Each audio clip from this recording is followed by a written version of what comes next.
Paimon coming in! Paimon coming in! Ah, it's you.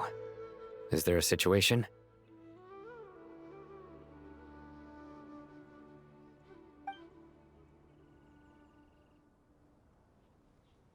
The Aranara have good intuition when it comes to people.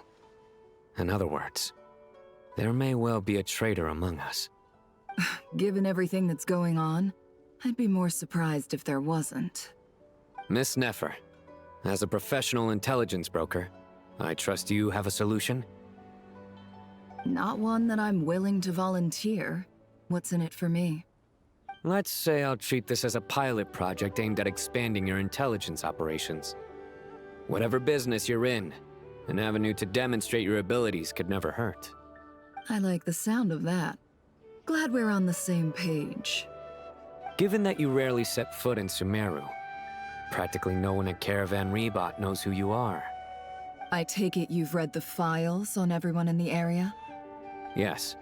I also skimmed the list of evacuees, and am more or less up to date on where everyone stands. Any initial suspects? Limiting the scopes to males whose recent activity could be viewed as suspicious. I've identified 3 names. The Aranara saw 2 people talking, but currently we only have 1 suspect. The other person was probably just a messenger, and in all likelihood has already left Caravan Rebot. Everyone is heading for the desert per the evacuation order. Anyone willing to turn back at this stage is almost certainly with the Fatui. There's no way it was a spur-of-the-moment decision to act at a time like this. This spy must have been planted long ago. We need to smoke him out from wherever he's hiding. Sounds like you have the beginnings of a plan.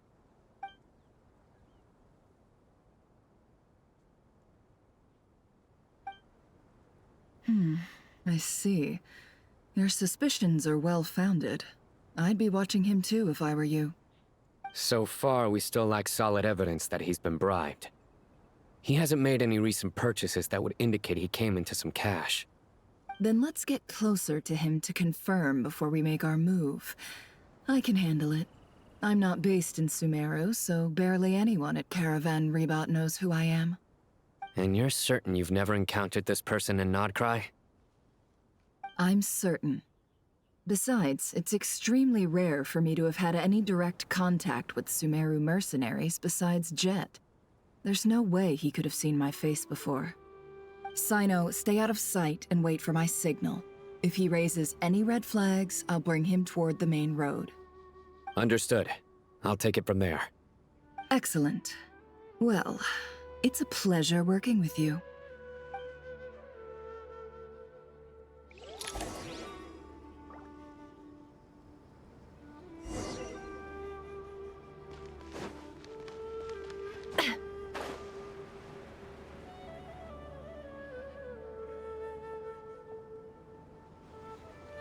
Darker skin, scars, frequents the desert and has ample combat experience.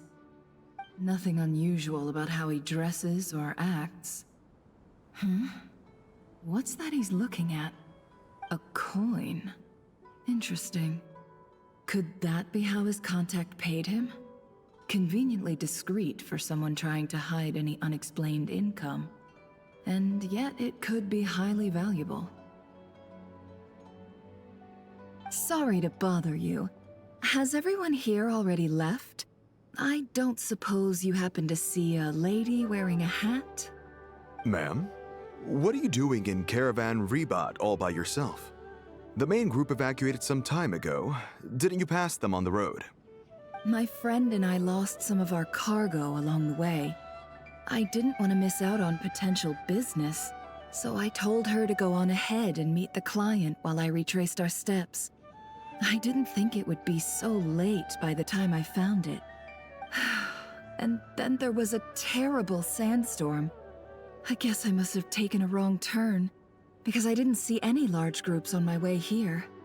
Forgive me for asking, but just to be on the safe side, could you describe this friend of yours? Sure. She has blonde hair, and she was wearing a hat and a white dress. You'd definitely know if you'd seen her. Yes, I think that does ring a bell. Ah, my apologies. During this exceptional time, the Core of 30 are under orders to be extra cautious when dealing with unknown people, whoever they might be. I understand. Well, sir, is there anything else you need to know? If not, I'd better try and catch up with them. Hey, wait! They left a good while ago now. You'll never catch up with them on your own. Why don't I give you a ride? I'm here to collect the last few people anyway. We have plenty of carts, so one more won't be a problem. That would be amazing. Traveling with a group will be much safer. I'll have to pay you for your trouble. Hey, let's not worry about the money for now. Wait here a moment. Once I'm done packing up, I'll take you to join the rest of the group. All right, thanks. Let me know if you need a hand carrying anything. No need for that. I'm strong enough for both of us. Okay. Well, I wish there was some way I could repay you. Guess it's my lucky day, running into someone who knows what they're doing here. You might have just saved my life, you know? You're not wrong there. I mean, what kind of cargo is so important that it's worth risking your life to get back? I hope for your sake that it's priceless. Actually, I suppose I can tell you, since you've been such a big help. But be sure to keep it to yourself, or we could both be in big trouble. Oh, really? Sounds mysterious. We're in the antiques business. You understand? Some of our goods aren't acquired through the most legitimate means. We have to be very discreet when we're selling them. That's why I had to go looking for the missing cargo alone. Ah, no wonder. Well, ma'am, in that case, it turns out that maybe there is something you could do for me. I'm all ears. But to be clear, our commission isn't cheap. Think carefully before you ask. We don't want to ruin our relationship before we even hit the road. I'm sure that won't be a problem. My issue is, I have something that's a little difficult to sell on as well. Take a look at this.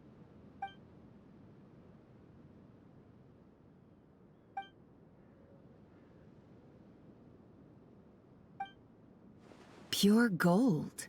That's quite something. How'd you come across it? Dig it out of some ancient tomb? If you look hard enough, there are many treasures to be found in the mausoleum of King Deshret. It has no distinct Snezhnayan markings. That'll be why he's going with that story. And he clearly doesn't want to arouse suspicion, so he's on the lookout for an opportunity to make a quiet trade. Surely you have an existing business partner. Won't they take it off your hands? I hope I won't be attracting the wrath of my competitors by helping you sell this.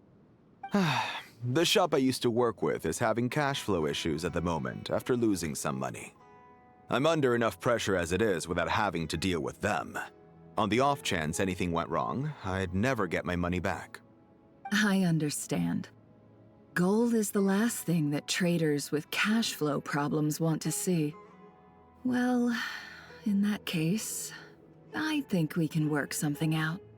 As it happens, I'm just about done packing. Shall we make a move? Sure. Let's walk and talk. This evacuation was a huge operation. They needed a few people to stay behind and tie up loose ends. And I ended up being one of them. You're lucky you ran into us in time. I certainly am. I don't know how this happened.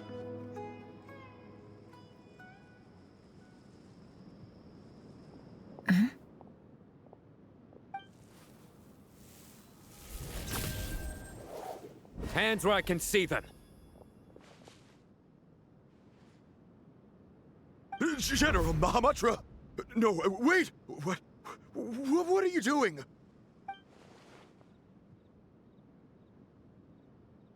This is the coin? Good. Sadly, you won't have the chance to spend it. Nicely done. Looks like Sumeru's Matra are a well-oiled machine nowadays. Unmarked gold coins are quite difficult to trace. Thanks to you, We have secured the evidence. Here's what's gonna happen.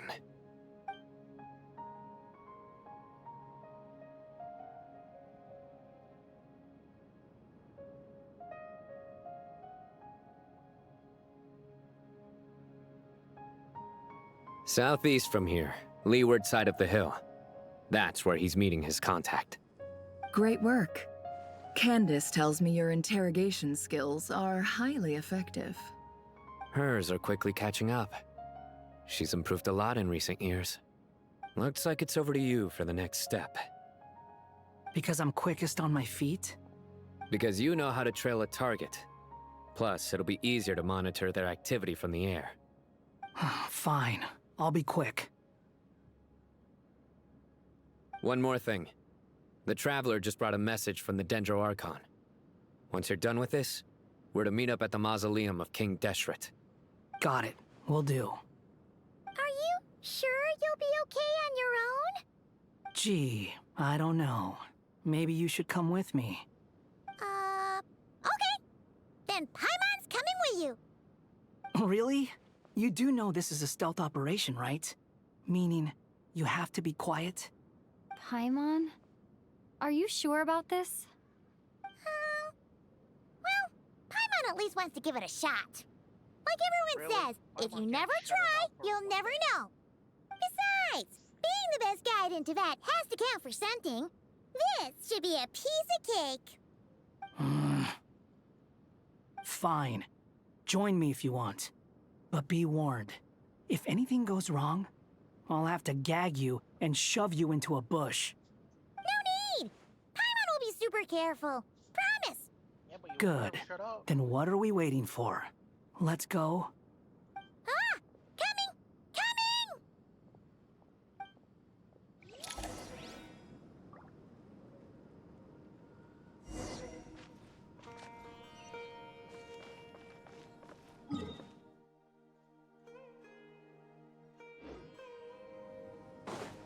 Behold!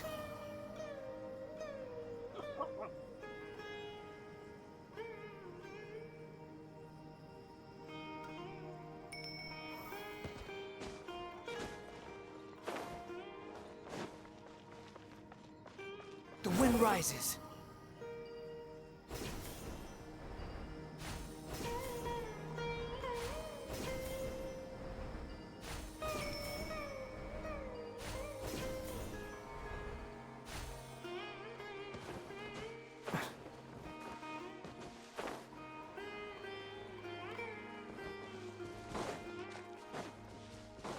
Squall and fury.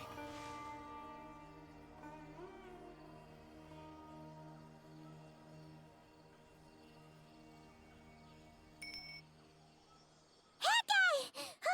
Wait up! Hey, slow down! We're here.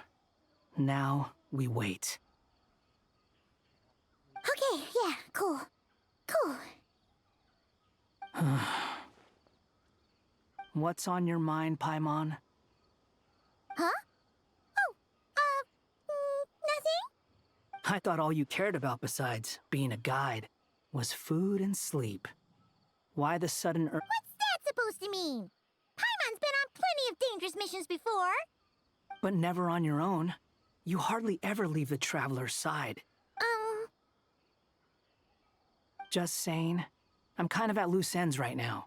So if you did want to share, I suppose I'd Hat guy?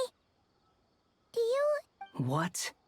Where's that coming from? When we were in Notcry, Paimon suddenly realized something. Even though Paimon's with the Traveler every single day, whenever we face real danger, she can't do anything to help. Paimon doesn't get like this very often. She just got really scared when the Traveler got kidnapped that time. What if she never came back? What would Paimon do then?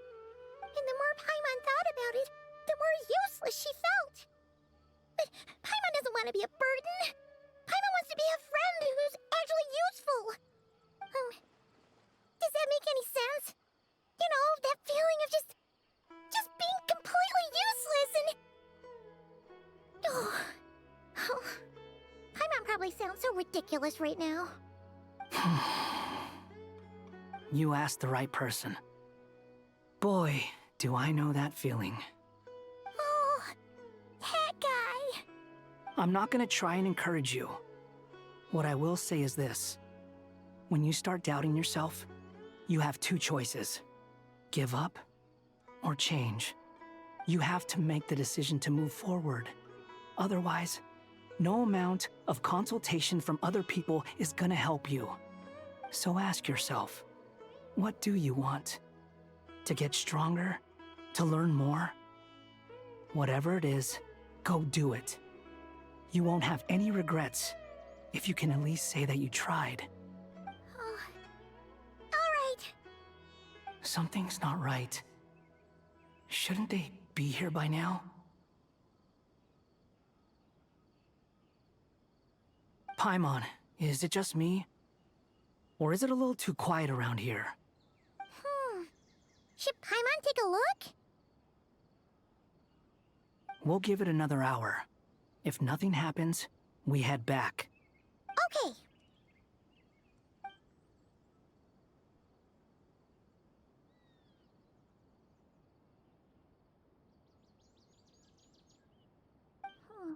How strange. We've been here for ages. Where the heck are they? Have we been stood up? What is it? Did you think of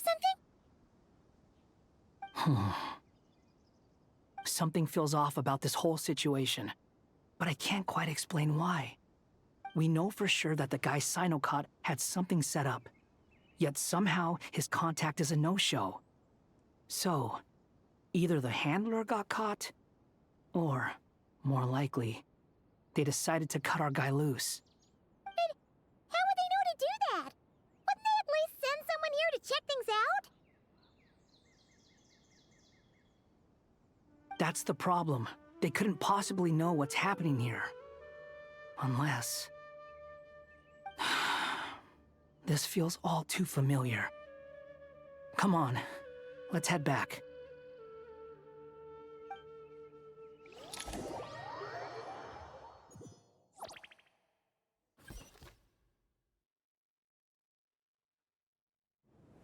Even though this isn't a formal meeting, I'd still like to start by saying how grateful I am to each and every one of you.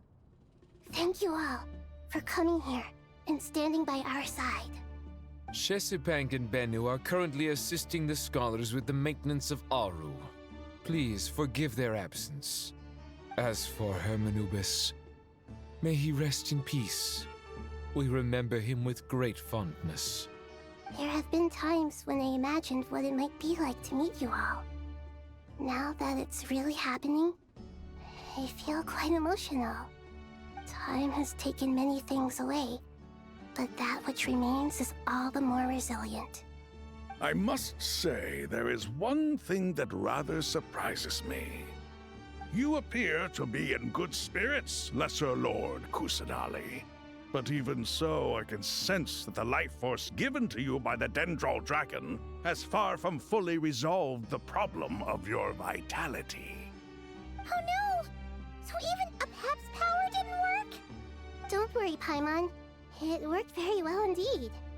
The issue is how closely I'm tied to Irminsul. Until the problem with it is resolved, there is no way I can fully recover. Sumeru has undergone tremendous changes during your absence. When gods pass away, inevitably, people's faith in them grows weaker. You must have sensed it already. Your power is not what it once was. Regrettably, this is true. I too have grown weaker due to the effects of Irminsul. Right now, we're all in quite a sorry state. Then what do you suggest? We take all the help we can get.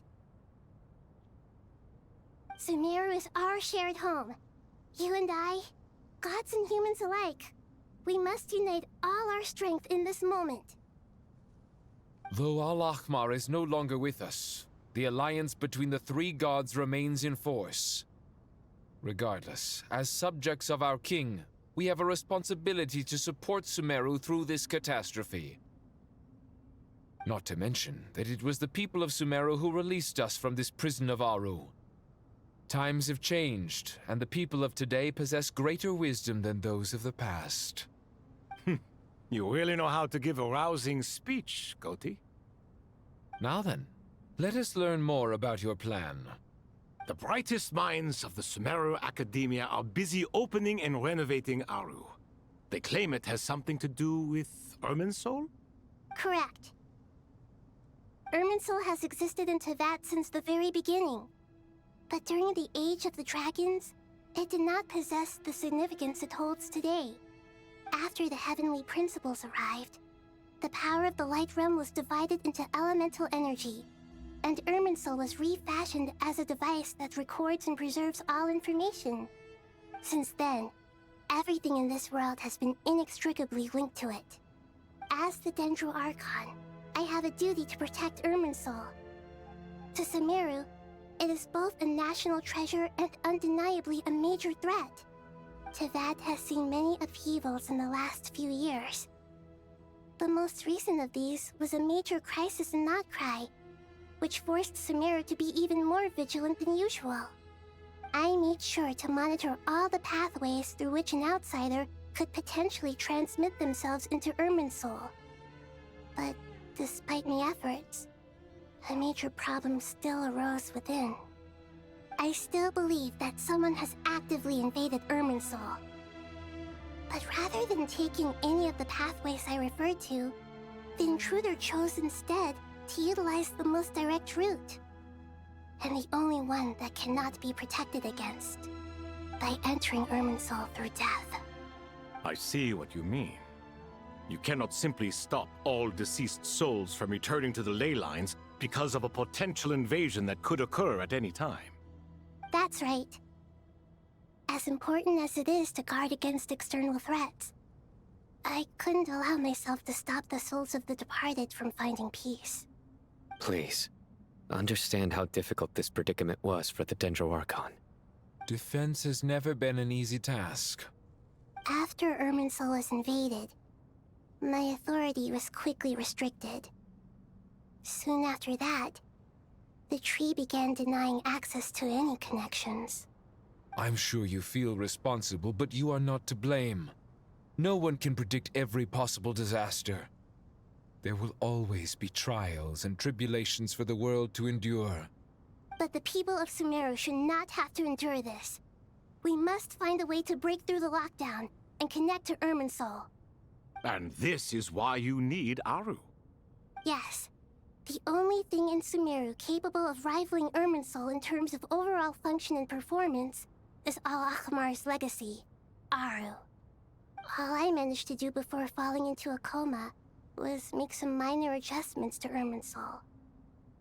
Using Aru is a last resort, and a move that comes with enormous risks. The Scholar's initial plan was to borrow Aru's power to reboot the Akasha, then use the Akasha to connect to Irminsul and investigate. Unfortunately, Irminsul has suffered far greater damage than they first thought, rendering that plan futile. To rise to the challenge, we had to resort to more extreme and far costlier means. This has led to a number of new contingency plans. To reclaim Irminsul, our brightest scholars have made further modifications to Aru with multiple goals in mind. I thank you all for giving them your blessing in this endeavor. Human wisdom has clearly improved over the millennia. You have not only our support, but that of the Jinn, the Aranara, and the Pari. Together, we will do everything in our power to save Irminsul. By the way, when you spoke earlier of an intruder, it almost sounded as if you knew who you were dealing with and what they were capable of. Well, since you ask.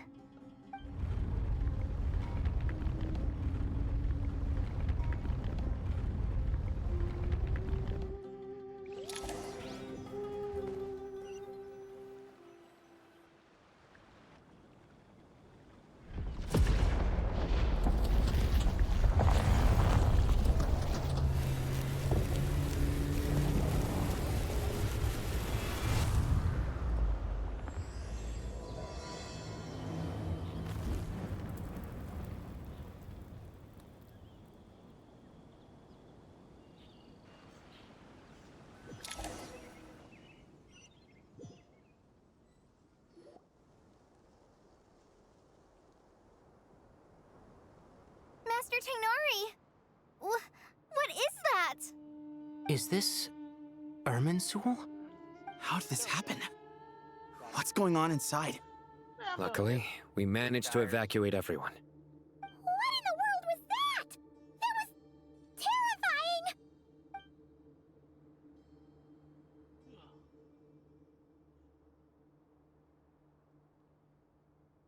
Oh my. I understand now, Dendroarchon.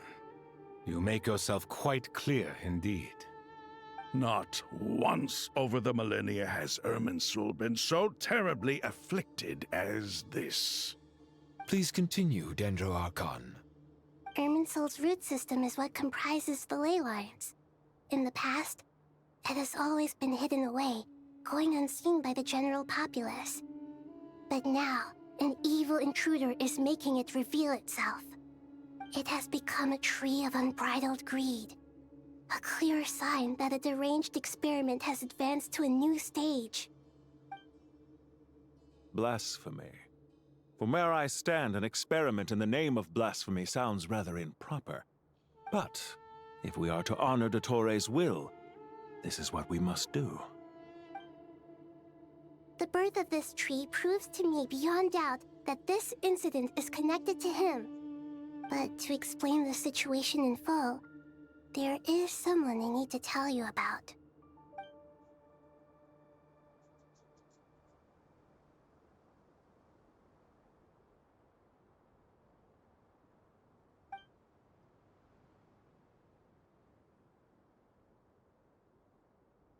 Zandik. So it was him. I saw him in the desert once. A man of supreme arrogance. So this is where it has taken him. But didn't Dottore die and not cry? How is he still able to do all this? He must still have loyal followers amongst the Fatui. Even so, I'm still unclear as to how he has been able to wield such a profound influence over Irminsul. I can confirm that Fatui forces have arrived in Sumeru City. Furthermore, Irminsul seems to be undergoing some kind of mutation. Evil branches are beginning to grow. Things that do not belong to this world are slowly but surely materializing. Sorry, I couldn't think of any other word to describe it. They don't seem to be fully formed physical entities yet, after all. But they are gradually becoming real. A baleful tree climbing up into the heavens. Speaking of Dottore, I have some information on that front as well.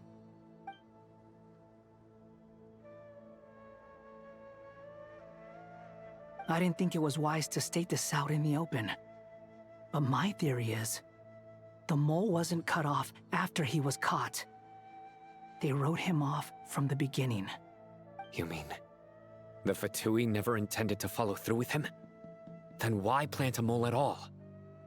It's hardly a conventional strategy, and the rationale behind it is pretty twisted. But as it happens, I know someone who works exactly this way. And when it comes down to it, his goals are very simple. He just wants to confuse people, so they can't figure out what he's up to. He's been a collaborator of Dottore's from the outset. That fact alone confirms that Dottore is involved with this somehow.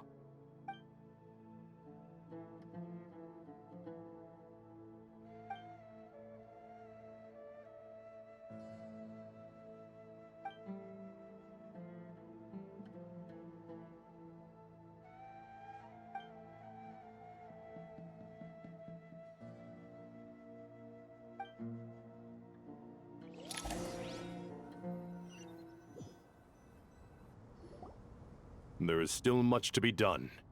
Everyone, please remember our core strategy. As per the discussions, the following groups must act immediately. Mr. Alhaitham and Mr. Kave, the next phase of the Aru renovation project must begin right away. Godspeed to you both. We'll give it everything we've got. The plan looks feasible, but the implementation will require certain resources. General Mahamatra Sino and his team will help to procure the materials required for modifying the terminal. No problem. I've already spoken with Sethos and Hat Guy, and they've agreed to assist me. This kind of thing is best left to the fleet-footed, right? Hat Guy?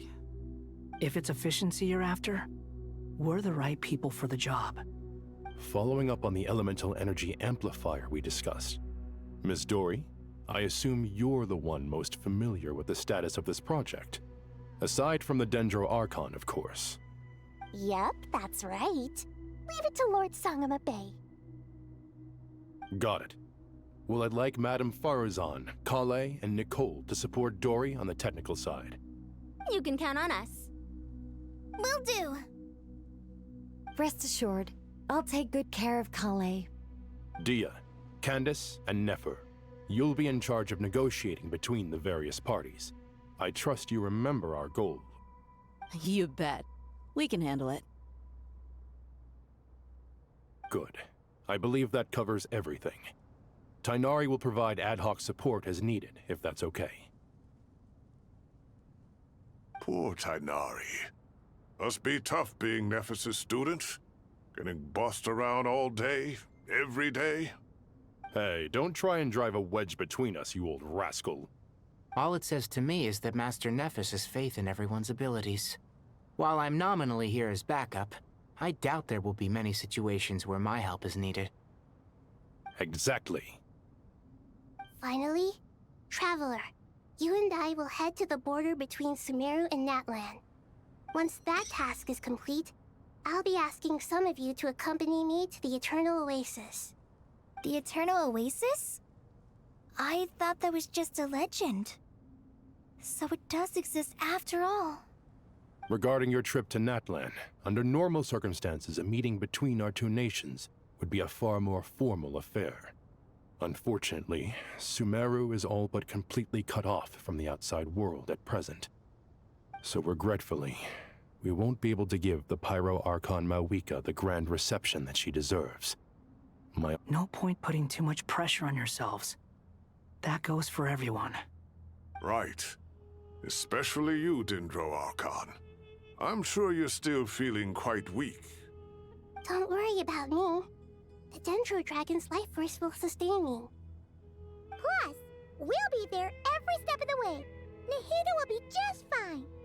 Yes, I believe in myself. And I believe in every one of you.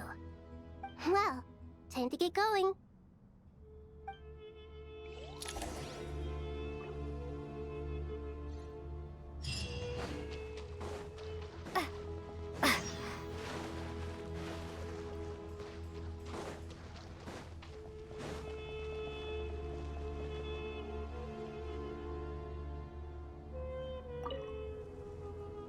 To what extent we can implement the final plan depends on how successfully the Akasha can be modified and configured. And to make sure the configuration works, Aru will also need some further optimization. Yeah, no surprises there. Once we roll this out, any Sumeru citizens who already have Akasha terminals can simply continue to use their existing devices. This still leaves us with a significant equipment shortage, though. Many groups of people were never issued Akasha terminals, including mercenaries, the desert folk, and many others. We'll need a supply of rare materials for the renovation of Aru and the production of new terminals. Right now, the best place to source these locally is from the primal constructs within King Deshret's mausoleum. Time is not on our side here. It's gonna be a race against the clock. The Aru merge and renovation project will have to be carried out by you two. Everything's riding on this, so failure is not an option. Best of luck to you both. As discussed, General Mahamatra Sino and Mr. Hat Guy will source the required materials. Mr. Sethos is quite familiar with the layout of King Deshret's mausoleum. With him accompanying them, things should go quite smoothly. I have every confidence. In the meantime, we may as well take a breather. Makes sense. There's not much we can do until the materials arrive. Get information and stay close. What is this, boot camp? Knock it off. It's just Sino being Sino. You know what he's like. Everyone clear on our mission objective. Look at the excess primal constructs, dismantle them, and extract the required materials. And King Deshret's 7 pillars agreed to this? If they're just sitting there doing nothing, we might as well put them to use. Thoth's words, not mine.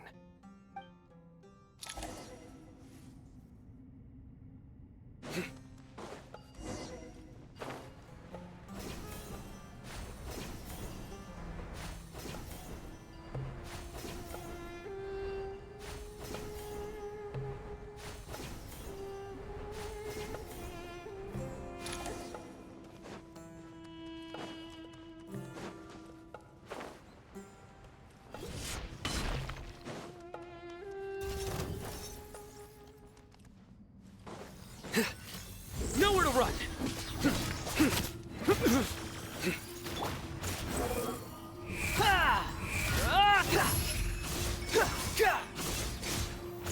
Cry louder! Surrender! Judgment is upon you!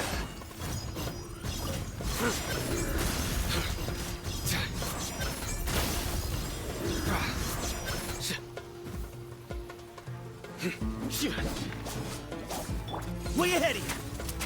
The sage's wisdom!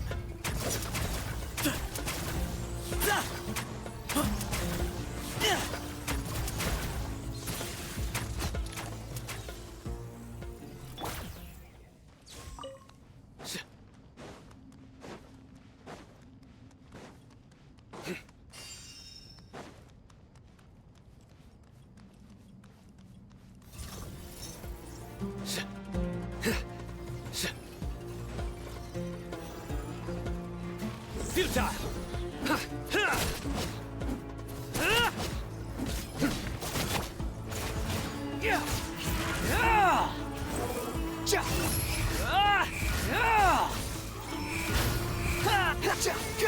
That's far enough!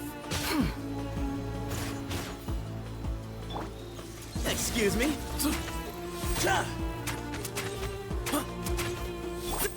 Surrender! Through me, justice is served!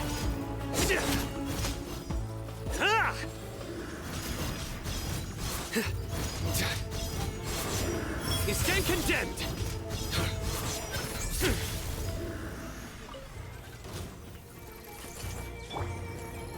Wretched vermin! The wind rises.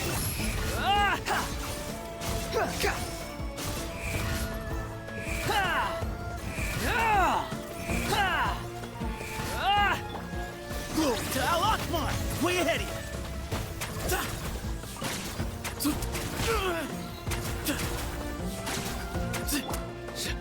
Futile! Excuse me?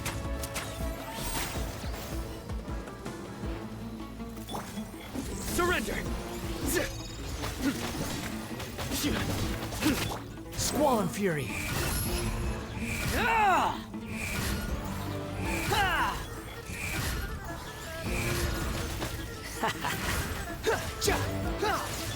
Futile! Way ahead of you!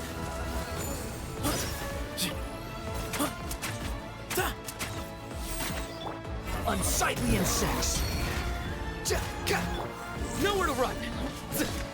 Your sins weigh upon your soul!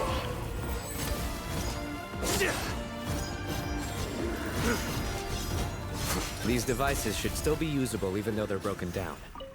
Let's take them back for the others to review.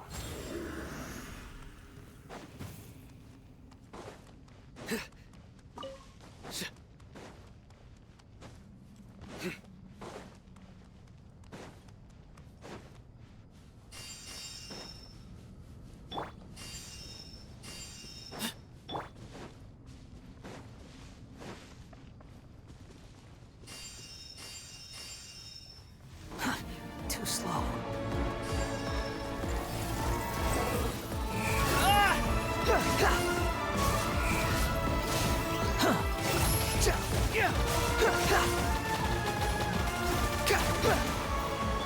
Give me some space. The sage's wisdom.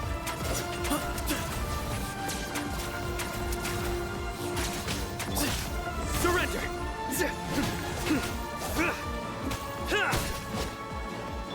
wind rises.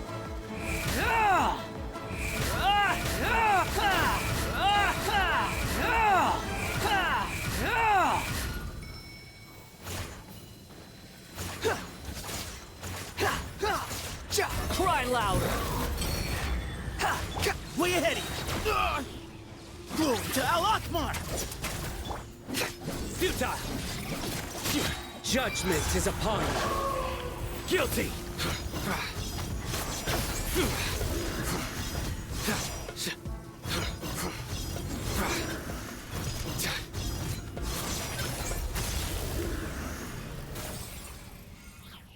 How many do we need again? Enough to make an Akasha terminal for everyone who doesn't own one. I remember you telling me how revolutionary these Akasha terminals were. You've used one before, right? The Academia declared the Akasha to be the most powerful and comprehensive wisdom dissemination system in history. That should give you an idea of how powerful it is. Certainly sounds impressive. Neither Hat Guy nor I have ever had an Akasha terminal. Well, if it all goes to plan, that's about to change.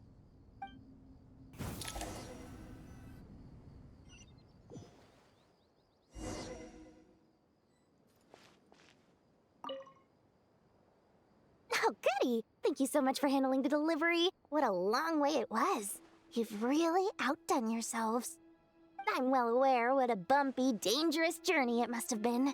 Now, I would have loved to oversee the process myself, but of course, those of us who know the plan can't leave the mausoleum. Oh, trust me, I'm patting myself on the back for my assembly work here. Simply flawless work. But will you really be needing all of this? According to our plan, yes, this is the quantity required. I have no complaints about the quality either. Only the price. So expensive. I heard you covered a lot of the funding out of your own pocket. Oh, that's an exaggeration. The Academia provided most of the funds. I just offered a small token of my goodwill. Of course, the real tragedy is how little profit I'm making on this. You know, it's a serious crisis when you can't even make money out of it. It's really quite a beautiful design. And I'm intrigued by how such a diminutive device is able to output the power of the Light Realm. Did you attend the lecture on Light Realm energy, Madame Farzan? I don't believe I saw you there. Of course I attended.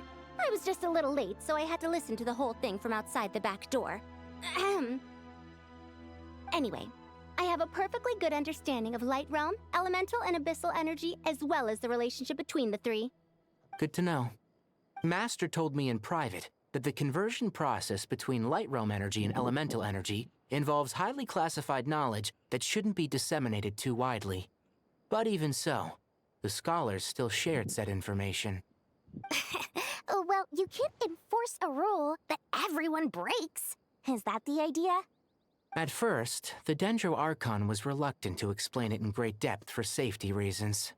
Later, she came to terms with it, and simply informed my master that we would all have to face the question of survival together. To protect someone from such dangers means keeping them in the dark, but for someone to know and embody the wisdom within, they must understand its very essence. It's an information hazard. We're exposed to danger just by knowing the facts, and just like bait, it lures us in by offering us the solution to our problems. But if you're not careful, you'll end up pursuing it down a dark path. A tricky problem. But today, this big problem has been broken down into many smaller, more trivial ones. What do you mean? Ah, I get it. For instance, you and I share secret knowledge, while she and I take on the risks of life, death, and fate. Something like that? Hey, what? That is not what I call a trivial problem. Well, as they often say in Vahumana, an event that is monumental to the individual is negligible in the grand scheme of history. Generally, the fate of the individual is an insignificant affair. Being from Amorta, where the subject of our research tends to be a lot more personal, I have to disagree. It's hard to dismiss the individual as insignificant. In other words, the big problem of survival has been broken down into many small, interconnected factors, and each one of us represents one of those factors. When the same secret is shared with a group of people, the same fate binds them together. Most people would find this unimaginable, but to us scholars, this is the path that has always beckoned to us. Sharing knowledge is a good way to fight against fate. I will always believe in that. All right, I think that's everything. Thanks a lot. But don't go anywhere just yet. I'll still be needing you to calibrate the equipment.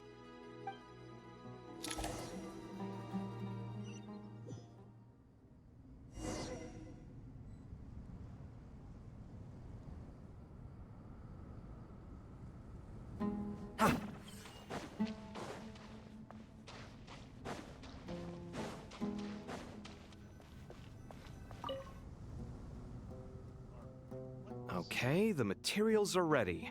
We can proceed with the next phase. Alhaitham, how are you getting along? Most of the information in Aru is written in ancient desert scripts. Some of this is written in a tribal language, while other parts seem to be a variant of an oasis script, based on the glyph forms. Oh. Not lost to history, I hope. Some are. All we can do is infer the meaning based on the rules of related languages. Although, this section actually fills in some of the missing historical record. I'm transcribing it so we can bring it back to the academia. After Aru started up, 2 more lines of text appeared here. Can you read them? Humans may not read what is written by the gods, except by not reading. Victory should not be easy to attain, for it symbolizes divine wisdom. Knowledge must not waver, for it has external borders. Is this a clue to solving a puzzle? Or is it being symbolic? You can't read it unless you don't read it. Victory is wisdom. Knowledge is confined by borders. Wait, I think I've got it. It's a metaphor, isn't it? It's talking about... a chessboard.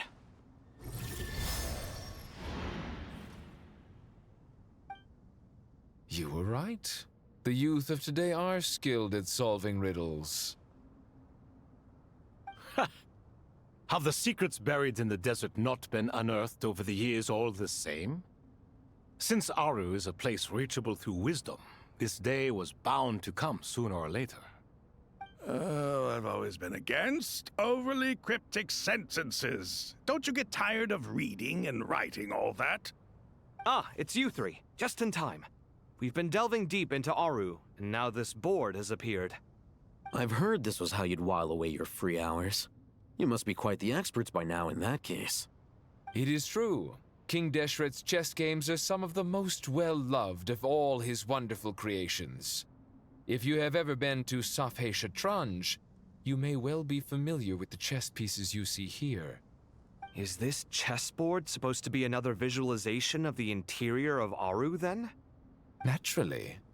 Visitors, everything is ready. Only by completing the challenge on the board in accordance with the rules will you be permitted to overwrite Aru. 1 second. It's not dangerous, is it? Dangerous? Why, yes, of course. I should be the one to go, then. Wait for me here. Sounds like the self-confidence of our present company has rubbed off on you. Don't be ridiculous. I'm your upperclassman, and that means I have to look out for you. I appreciate the sentiment, but a game of chess typically requires 2 players. Besides, I'm sure they won't let things get out of hand. Keeping things relatively safe is in your best interest too, isn't it? Fair enough. I mean, you guys are controlling the difficulty, so please don't go too hard on us, all right? Ah, but Bennu said he wanted to put some respect into these whippersnappers. All right, all right. Thank you. Obviously, we'll still try to be careful. This doesn't seem like ordinary chess. Is the goal to defeat the opponent? No, you must enter the board and pass the trials we have placed there. Ready? Let's do it.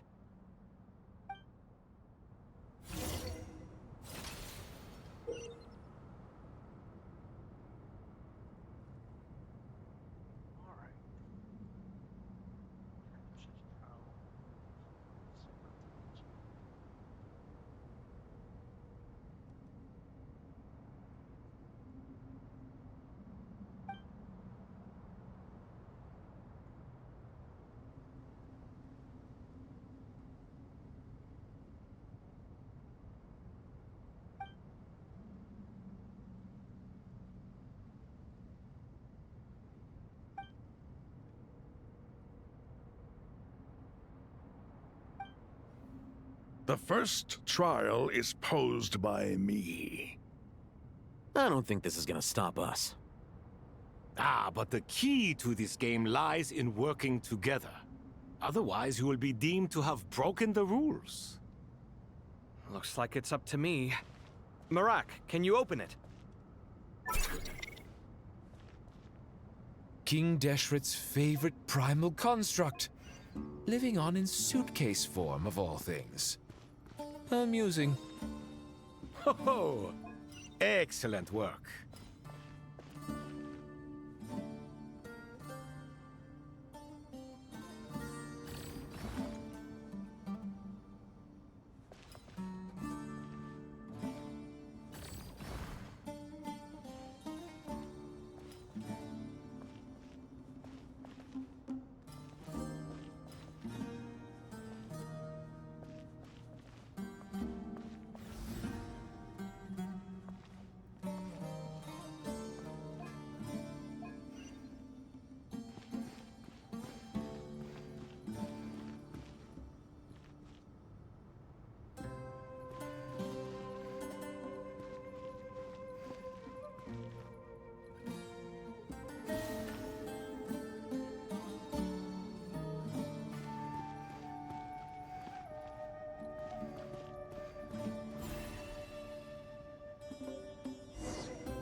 Now is the time for my trial.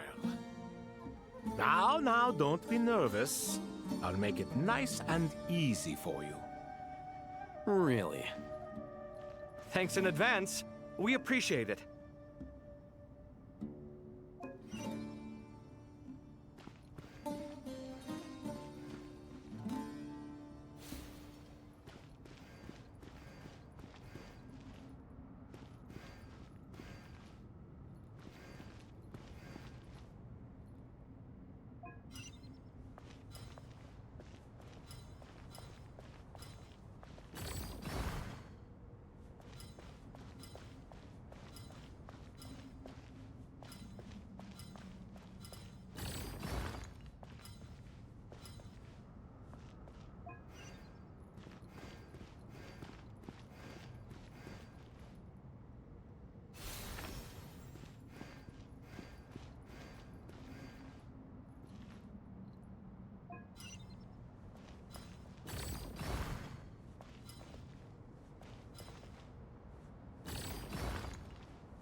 Ibis King, don't you think this all rather inappropriate?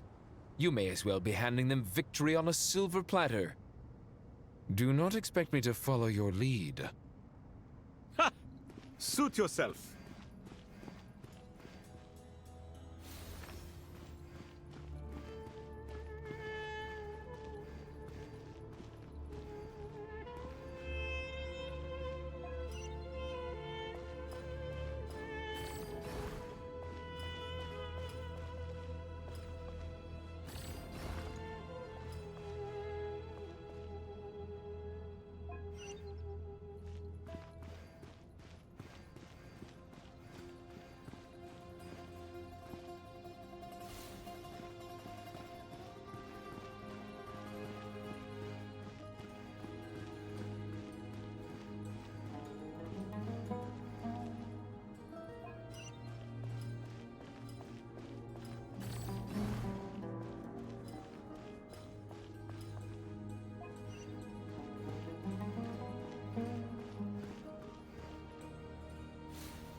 Ibis King, don't you think this all rather inappropriate? You may as well be handing them victory on a silver platter. Do not expect me to follow your lead. Ha! Suit yourself.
Done.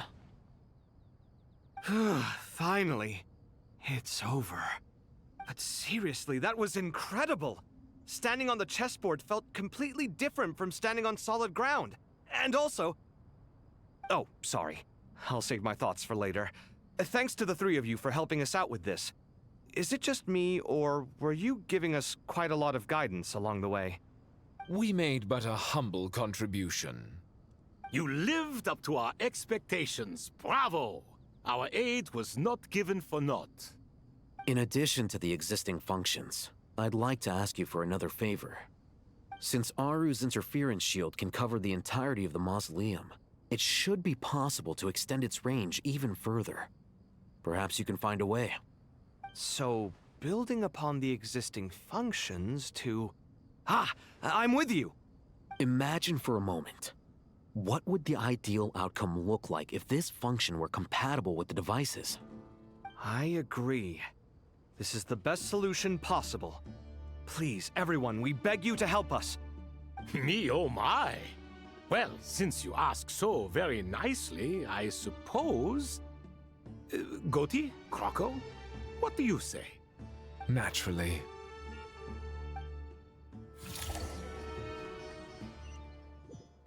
Time to go! Let's go find Nahida!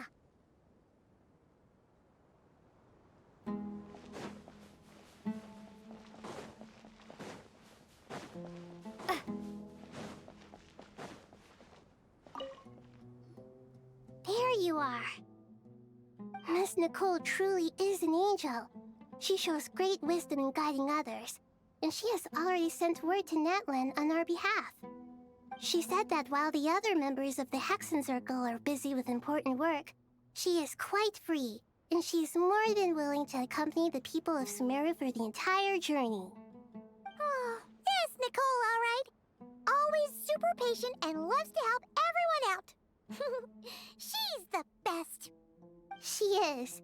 So kind and enthusiastic. Well, time for us to get going. Let's head out.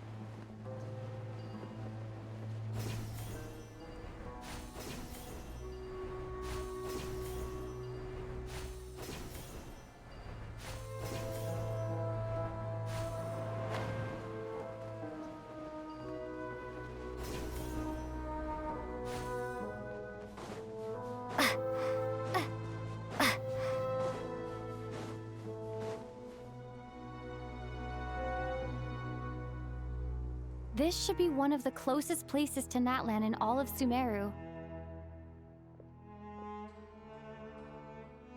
There's the barrier Nicole and Nefer mentioned. It completely cuts this nation off from the others. But why? Why separate you from the rest of the world now, specifically? And if I'm not mistaken, Irminsul was polluted once before, wasn't it?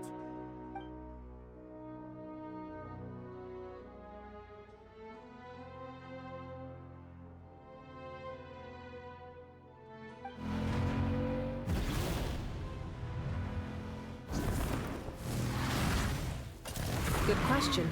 I'm wondering the same thing myself. That voice. Moika! You got here pretty quickly. Hello, Traveler. It's been a while. Hello there. Hello, Dendro Archon.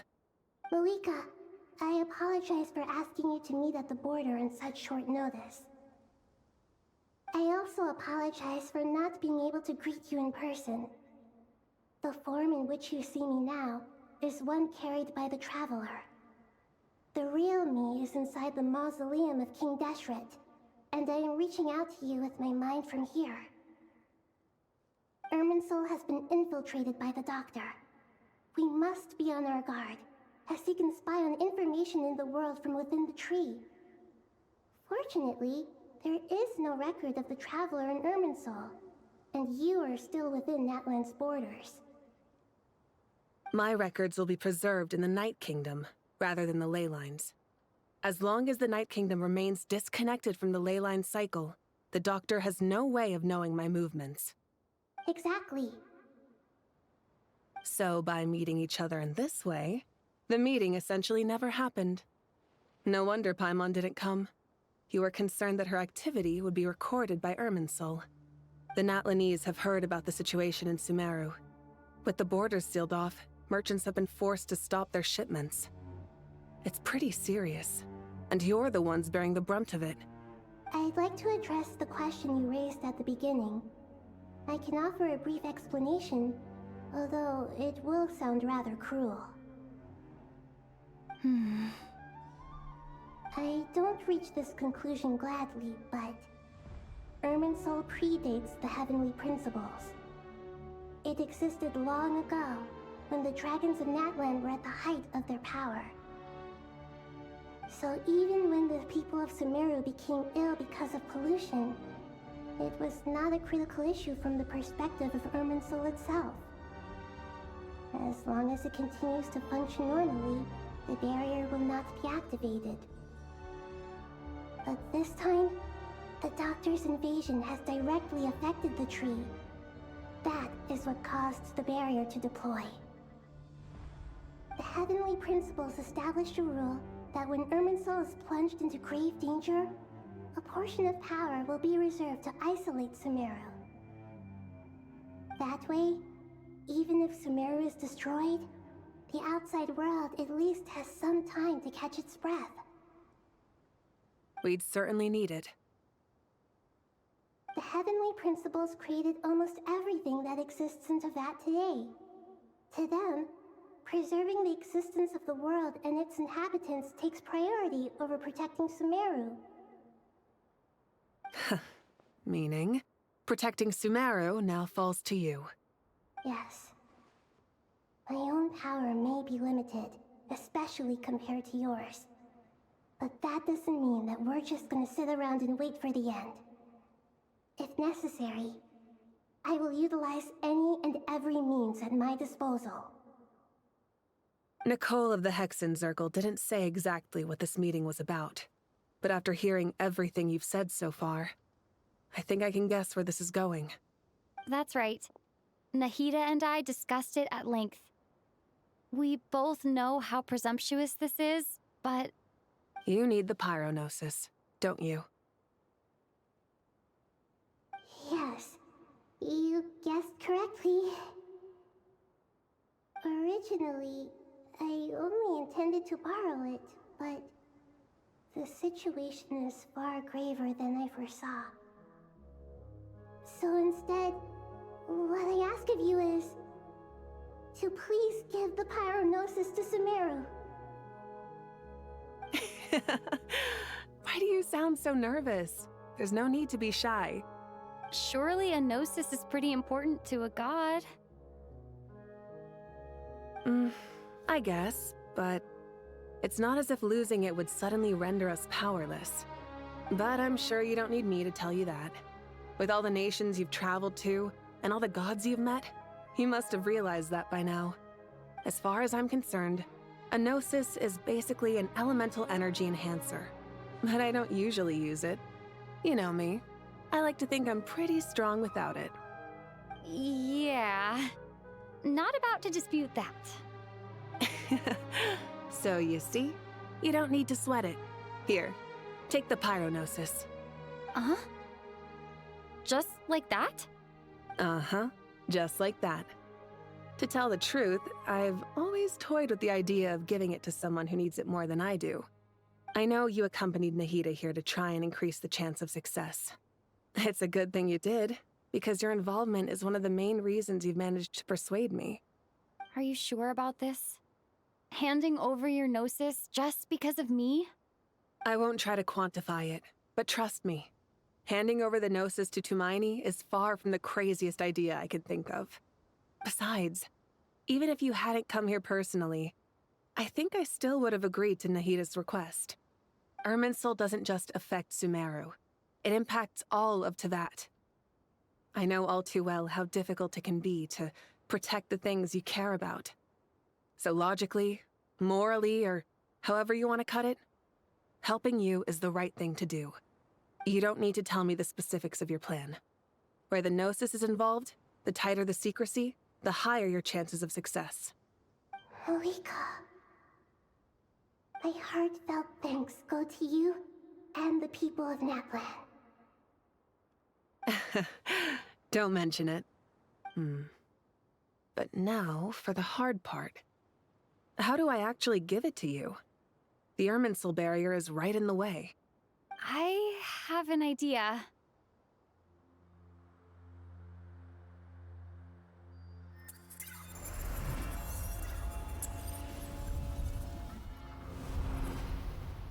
Just as I thought. Incredible.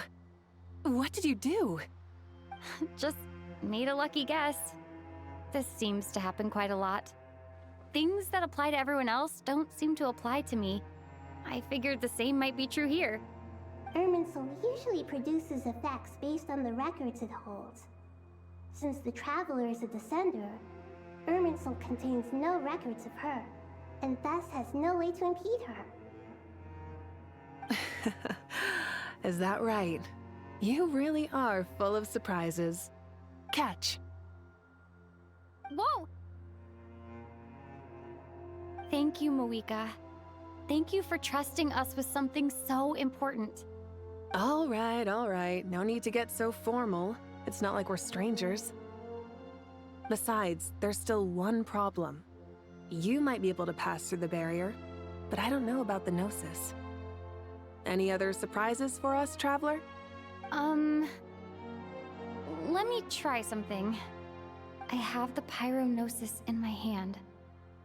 It feels strangely ordinary. Not particularly heavy. And yet, this tiny thing symbolizes the mighty authority of a god. I need to think hard about my memories of Pyro. My memories of journeying through Natlan. All those important experiences I've had. The Gnosis disappeared. Traveler, are you alright? I'm fine. The Pyronosis disappeared into my body, just like phlogiston. Maybe it resonates with you because you've mastered the power of phlogiston.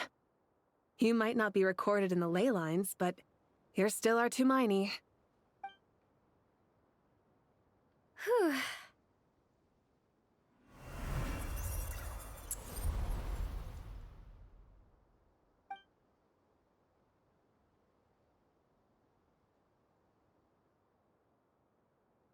Please allow me to express my gratitude once again, Malika. Pleasure. Well, I've given you all the help I can. The rest is up to you. Good luck. We won't let you down. Yeah, we aren't about to lose.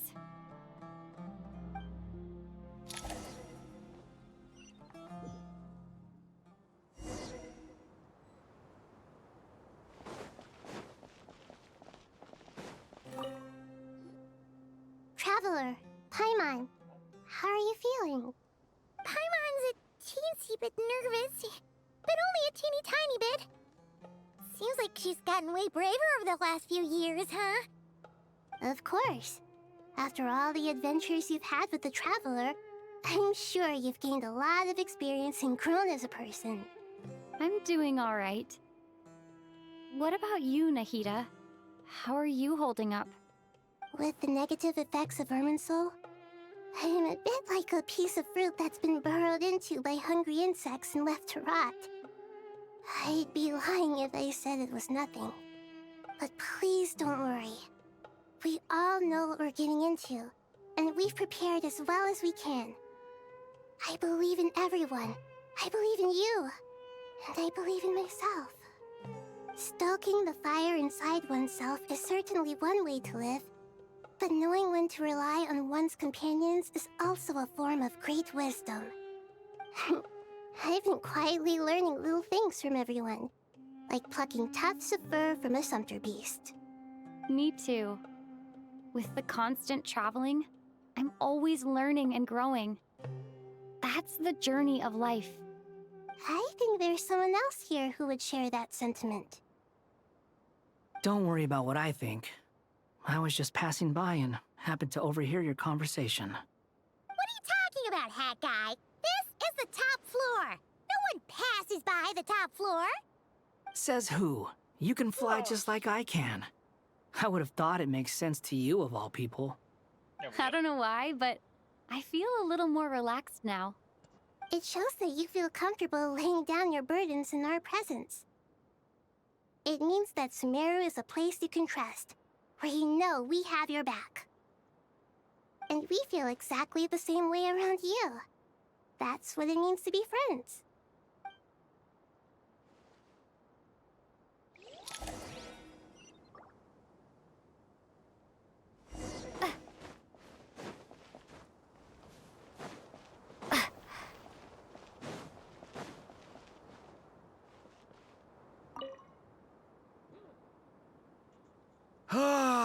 It's finally done.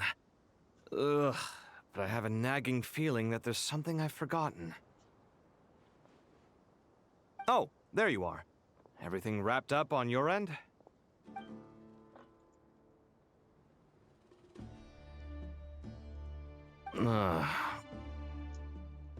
Okay, fair enough. That was a pointless question.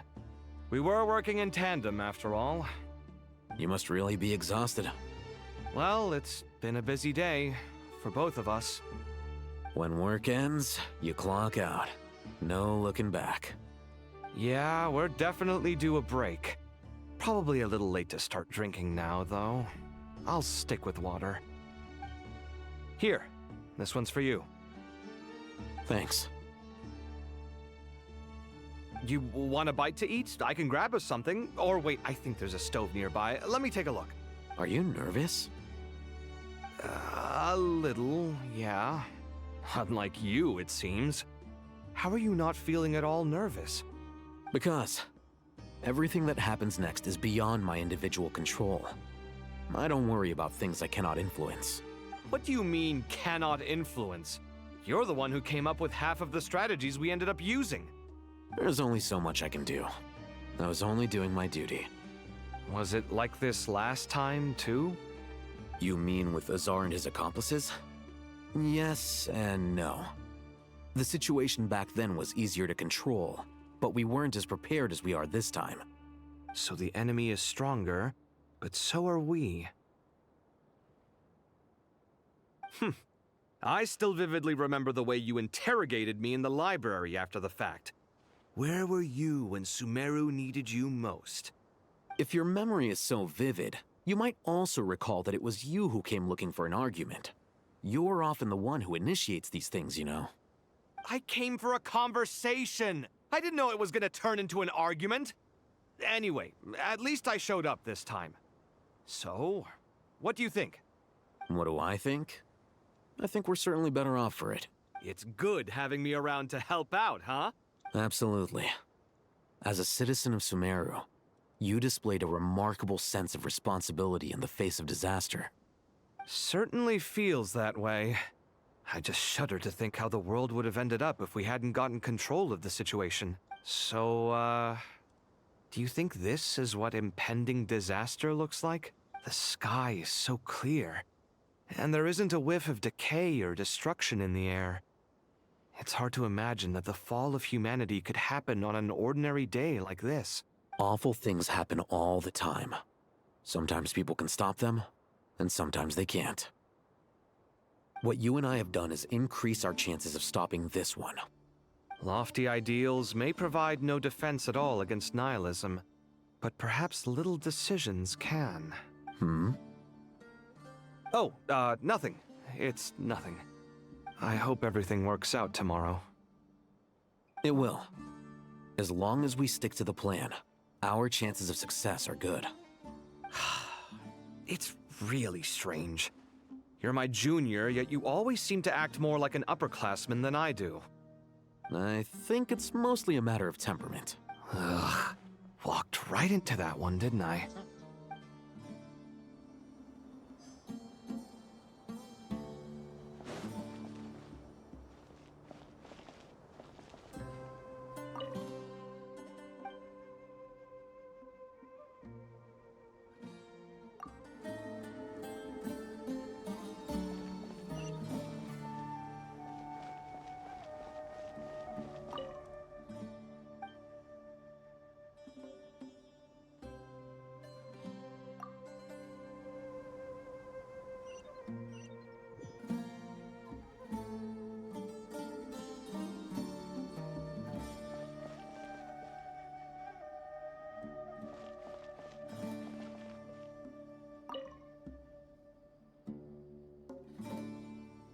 We'll make our move after sunrise tomorrow. Good. Is everything ready? As much as possible. That'll be enough. Don't let the pressure get to you. We'll take things one step at a time. That's how we've always done it. Master Tainari! Mr. Sino! So this is where you were. I brought some juice and some water. Would you like some? I know how easily you get dehydrated in the desert, so you should definitely have some water. In which case, I'll have the juice. I gotta ask, though. Who's on juice-making duty at a time like this? Madame Farazan said she was feeling a little nervous, so I told her about the automatic juicer my friend invented. She took it right off me and started making carton after carton of juice. A juicer? Did Sucrose send that to you? Yeah. I hadn't had the chance to try it out before this incident occurred, but I couldn't bear to leave it behind in Gandharvaville. The juice is very sweet. I think so too. Kale, how are you feeling? Physically, I'm okay. But it just still feels strange to me. Why would a great power like this come to someone like me? I know the feeling well. That same question ran through my mind every day as a kid. At least now, you have someone who can relate to you. All the more reason that you should apply for Spontamod. Tainari fiercely opposes the idea, though. Those two things are completely unrelated. What are we all chatting about, Would anyone like any juice? Oh, you have some already. I had some earlier, ma'am. Maybe give the extra to someone else? Very well, very well. I shall be off then. There's this enormous power, and then there's little old you.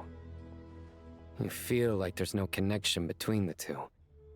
And that sense of dissonance is difficult to get used to. Yeah. But after all this time, I can't believe this stuff still gets to me sometimes. Makes me feel a little childish. Kale, just because we normally keep the conversation light doesn't mean we can't discuss deeper issues. I don't think it's childish at all. You were the victim of a terrible crime. It's normal to struggle with the fallout from it. You have absolutely nothing to be ashamed of. My professor once told me that no incident can be considered truly resolved until the victim says it's over.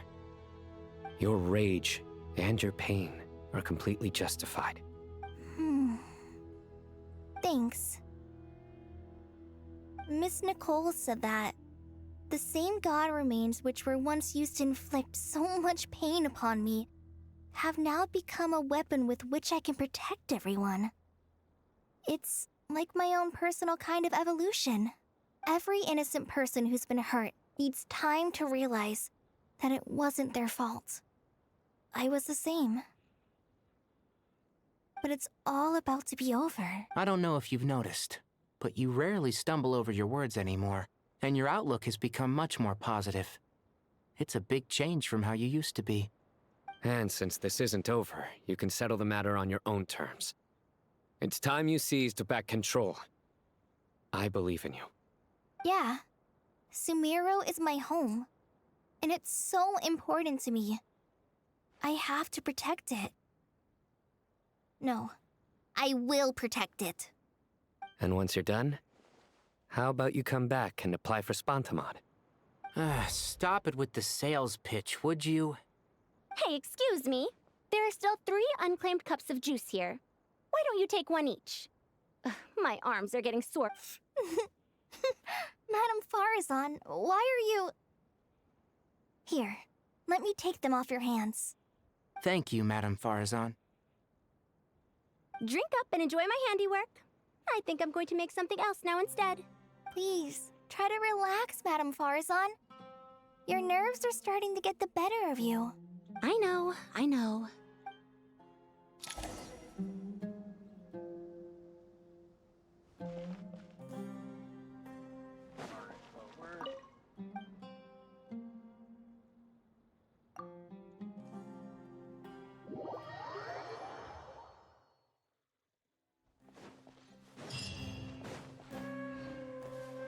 Time to go!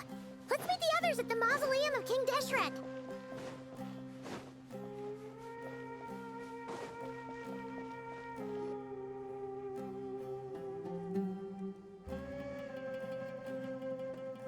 I have not felt this way in a long time. Standing up high, gazing out at the rolling dunes. One cannot know what freedom truly means without first losing it. The Golden Slumber truly lives up to its name as a dreamland. Though desert sands exist there too, no mirage, no matter how glorious, can compare to true beauty. Dendro Archon, what is on your mind? I was wondering whose counsel I should seek on the questions in my heart. What kind of questions? So many. More than can be put into words. As I once said to a friend, we look, we see, and we comprehend. But the question still troubles us. What are the many disasters that this world faces, but the sum of all irresolvable questions? The biggest question you should be asking is how to seize victory. Yes. Although, I would express it differently. I must not fail. And so the question I am most curious about now is whether the path to victory will be an arduous one. What we declare to be a young sapling, we may, in fact, find to be a towering tree, if we would only cast aside our ignorance and look beyond the veil of time to see her true form. Nahida! We're here! Just in time. My preparations are almost complete. Ready when you are. We're here too. Miss Nicole! Miss Nicole! You run so fast! I thought I'd get a lot of exercise as a forest ranger, but I can barely keep up with you. Sorry, I got a little carried away. Lesser Lord Kusanali, the equipment is ready, and the modifications to Aru are all complete. As discussed during our meeting, Accessing Irminsul via the Akasha is no longer feasible at this stage. There are other options, it's just... they're a little more extreme, and more technologically demanding to implement. Maybe you should take it from here. The architecture and functionality of the Akasha terminals overlap considerably with Aru. There is reasonable evidence to suggest that one was developed based on the other, or that they both utilize technology of the same origin. As long as the transplant and merge operation succeeds, Aru should theoretically work on a scale greater than the Akasha and approximately equal to Irminsul. It will become the largest active computing device in all of Teyvat. A system this powerful is capable of a lot of different things. In the past, the Akasha was primarily used for one-way information transmission, but I suspect it could also serve as a central bridging hub. In the pursuit of greater knowledge, some scholars have attempted to connect their consciousness to Irminsul through the use of terminals, incense, and meditation. Correct. In academic language, scholars who reach that stage are said to have entered Satyavata life.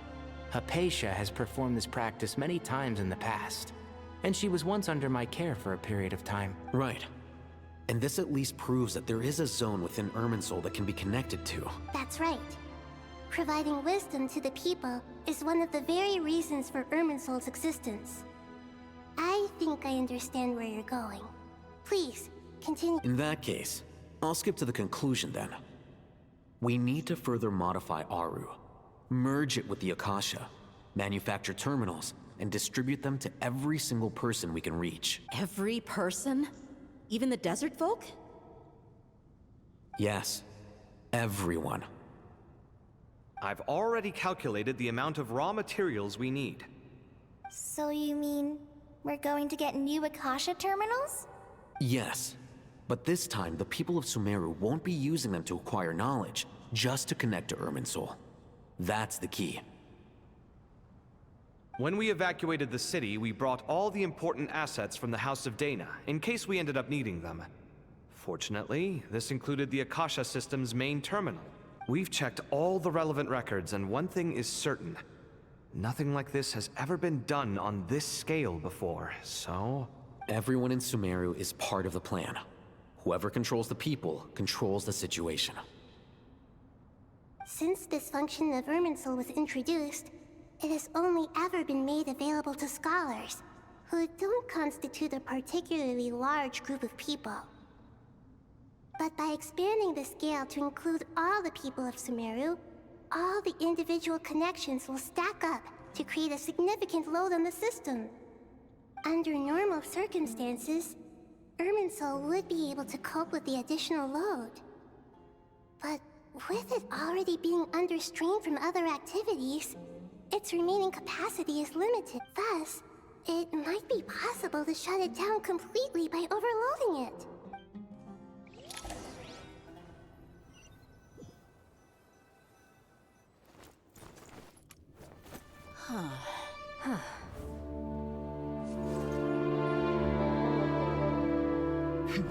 Counting down. 3, 2, 1. Are you ready? Ready!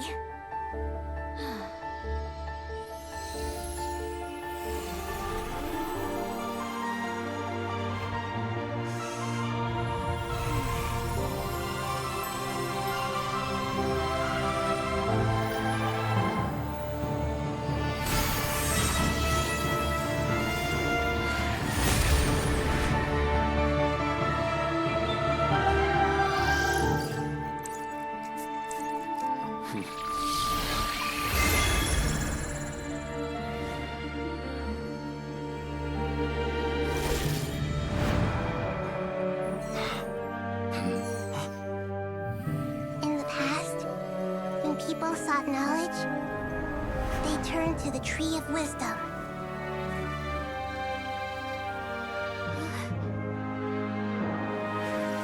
Today, we use it to save Sumeru and the whole world. These boughs that nurtured learning must not become become tools for destroying the world.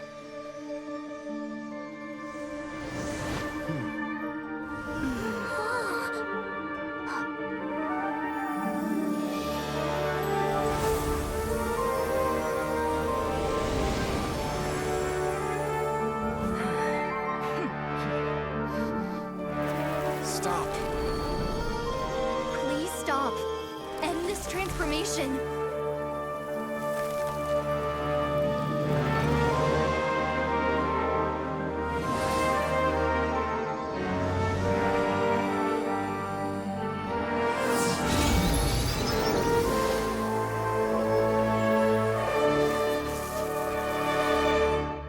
You would shut down Irminsul just to stop me? You fools. I have all the time in the world.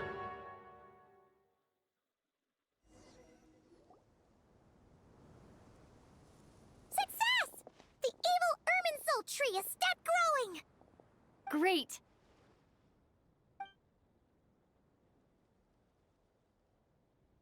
What a display of true courage! The courage to think and the courage to act! I never thought I would witness the shutdown of Irminsul with my own eyes. Perhaps this is human wisdom in action? Indeed, only humans could do such a thing. Gods are few and far between. What was once created for spreading knowledge is now used for another purpose. A rather ingenious plan. I am grateful to you three for your help. Only thanks to you were we able to extend Aru's interference capabilities to cover all terminals. Now, nobody who wears a terminal will have their activity accurately tracked by Irminsul.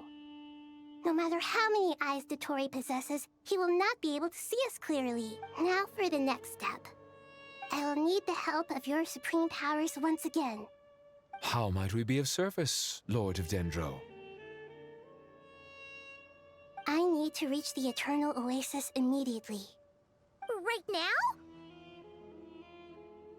In that case, Ibis King, would you agree that this is a fine opportunity to dust off our old tricks? Never. I assume you have that chess set with you? You mean the one you gave to me as a gift? Asking for it back, are you? How could I? You misjudge me. I just wanted to show you another way you can use it. Connect to Safhe Shatranj.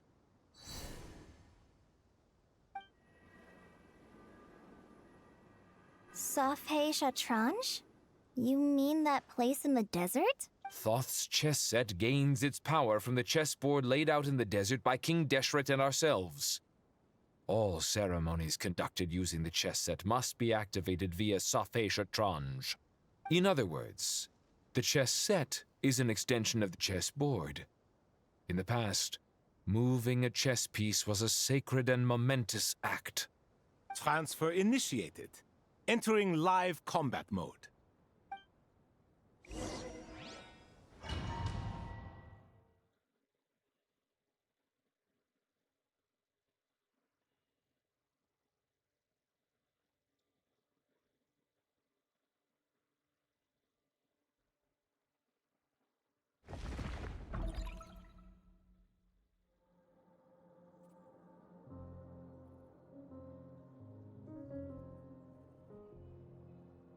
We haven't heard a single word from our spy in the desert. I'm afraid he might have been captured. Never mind. But we spent years turning him. And a lot of Mora. Nothing comes for free in this world, but the loss is not without its purpose. For a small price, we have wasted a precious amount of the limited time they have. Quite a bargain, if you ask me.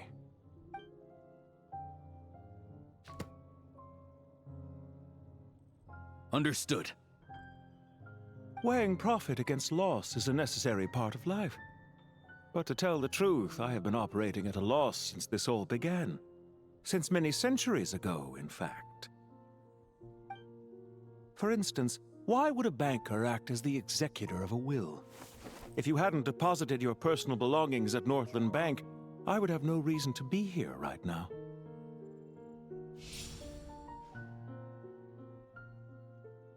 Dottore, I've placed your final data backup into the ley lines as per our contract. I trust we are now square for the safe deposit fees you paid. Is it not a little petty to split hairs like this, given our amicable relationship? I consider sound bookkeeping a matter of principle. Do not forget that you only live to see this day thanks to me. In fact, every day of your life since you met me, you've been living on borrowed time. Why, that's hardly a fair assessment. I will concede that my survival was perhaps at your whim, but I became a harbinger on my own merits. Managing money is not like other professions. Mine is not a role I could have acquired based on your recommendation alone, and certainly not one I could have lasted so long in without genuine ability. The information stored in the ley lines is quite comprehensive. Rest assured, I have not forgotten how strong your pride is. Well, I presume you have no sense of fragmentation while talking with me. How could anything possibly go wrong with such strict measures in place? The remainder of your soul was split in two, with one half sent to Nodcry and the other stored in the most secure vault of the Northland Bank. Though I must say, your disdain for the other segments is quite amusing. Zandik is you, and you are Zandik. Zandik created the segments, yet you, a segment yourself, reject him. That is, Zandik, created segments of various ages in his later years. To achieve this, he had to freeze time and part with a portion of his soul. But as constructive as it sounds, it erases my uniqueness. If each segment is equally me, then by the same token, none of them are truly me. A soul living forever in the past inevitably holds different views than he did in his later years. The same thing that completes me also restricts me. You too might ask yourself which stage of your life you want to be preserved at. The day your business failed? Or the day you were framed by a gang and sold off to a medical lab as a test subject? We needn't dredge up the past. This undesirable plan was eventually scrapped. Lesser Lord Kusanali was quite right. I needed an opportunity to eliminate myself. And after that, I concluded that there was no more effective plan than directly splitting the soul.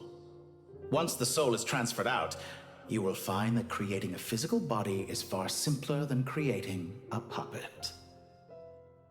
The other half of your soul suffered a crushing defeat in Nodcry, you know. And yet in the process, I obtained the information I always wanted, did I not? Because now we finally know where the best testing ground truly lies. I once thought your ultimate goal was to ascend to godhood. But as it turns out, that was merely one of your experiments. Experiments take many forms. Most people are too eager for success, too fixated on the end goal. They forget that the experimental process itself is just as important. A suspiciously vacant seat, a new face. I trust you can put two and two together. The reason it doesn't exist is because someone tampered with the record. What can I say? After all your efforts, you really did uncover the world's secrets. So, is the new world you promised a lie? No, it never was. I am glad to be able to control Irmin's soul from within. Now I shall attempt to create a new world inside the existing one. Almost everyone faces the prospect of death, but not a single person has ever been able to experiment unrestrained in the afterlife through sheer force of will. I am the only one to have overcome this enormous challenge. Clearly, the dividing of your soul did not affect the magnitude of your ego. Out of all the versions of you that have ever existed, this you is the most insane and the most radical. Is that why you chose to work with me? Which was it then? My insanity? or my radicalism? Could I call myself a venture capitalist without a suitably ambitious plan to invest in? Yours happen to fit the bill quite perfectly. Well then, I must say, while I am surprised enough that you showed up at all, what surprises me more is that you chose to present yourself as my former subordinate, and not as the banker Pantalone. Why make things harder than they need to be? Exposing my true identity in a situation like this would only serve to destroy diplomatic relations between Snezhnaya and Sumeru. I daren't imagine the consequences. Showing up in the name of the original antagonist gives you the recognition you rightly deserve, while also being sensitive to Snezhnaya's predicament. It was an easy win. As for why I'm here, if you're suggesting that your credit is in the negative, I won't argue with that. Many people say that about you. I'd argue that a significant factor in your willingness to cooperate is the fact that you have but a few years of life left after my death. Living and dying together has a way of binding two parties together rather closely. Is it not true that a relationship should be judged by both the positive and negative returns it yields? So some of what I said actually made it into your head after all. It's true that I hope you don't die too soon, but don't you find that a strange thing for me to say? After all, you've already had quite a long life, especially for a human being. Let's not pretend that you're any more innocent than I am. Are we not the same in this regard? We both despise the existing laws of this world, and neither of us enjoy being under anyone else's control. Is it really so greedy to want the world to operate by a new set of rules? Of course not, my dear friend. And as I've said before, mutual interest is the foundation for the most reliable of relationships. You can attest to that. I just hope there never comes a day when I have to work too hard to prove that. Read greater, sir. People have been spotted approaching Sumeru City. How strange. Despite your access to Irminsol's data, it appears the soldiers noticed before you did. They must have found a workaround. Well, Dottore, I trust you know what this means. The fact is... They're coming. They'll breach the city gates any moment now. But even so, I would say Irminsol is a wonderfully convenient thing on the whole. If you do manage to create a new world, perhaps you could plant one outside my office, too. I'll consider it. What do you need me to do? Stall them? The experiment will take time. Stall them for as long as possible. Very well. But you're really asking for the moon here. Have you heard this story? There was once a guilty man, kneeling in the center of a church while an angry mob outside waited to bring him to justice. He pleaded with the gods, begging them to grant him one final request, the chance to finish confessing his sins before he was sentenced. Many suns and moons passed, seasons changed, and still his confession continued, as if he intended to speak until the end of time. Are you suggesting I worship you as a god? Or were you hoping that I might confess my sins to you? Certainly not the latter. That would make my life miserable indeed.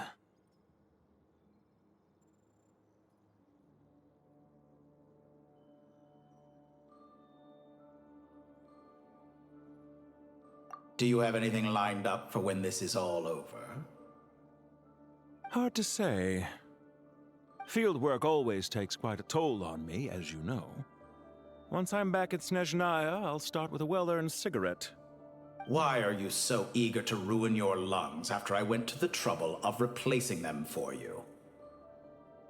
If you have an issue with it, feel free to try to stop me.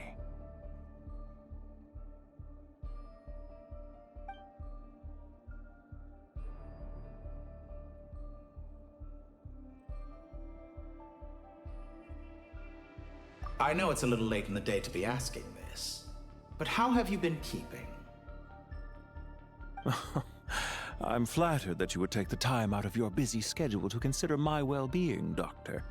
The part of your soul that went to Nodcry caused quite a stir, sending our organization back to the drawing board on numerous fronts. It was quite a headache for everyone involved. Dear me, I must have caused you no end of trouble. You certainly did. I had the rare honor of being summoned before the Tsaritsa with Pulcinella to answer for myself. A terrifying ordeal. Don't worry, I pulled through. At most, it's a public relations nightmare. I made sure of that. Now I'm curious. How did you explain yourself? Oh, it was quite simple. I just pinned the blame on someone who wasn't there to defend himself. I could hardly be expected to defy the demands of someone as insistent as the Second Harbinger, now could I? How you slander me. You know full well that I am perfectly amenable to reason. There's no question that you are partly to blame for the ruin of my reputation over the years.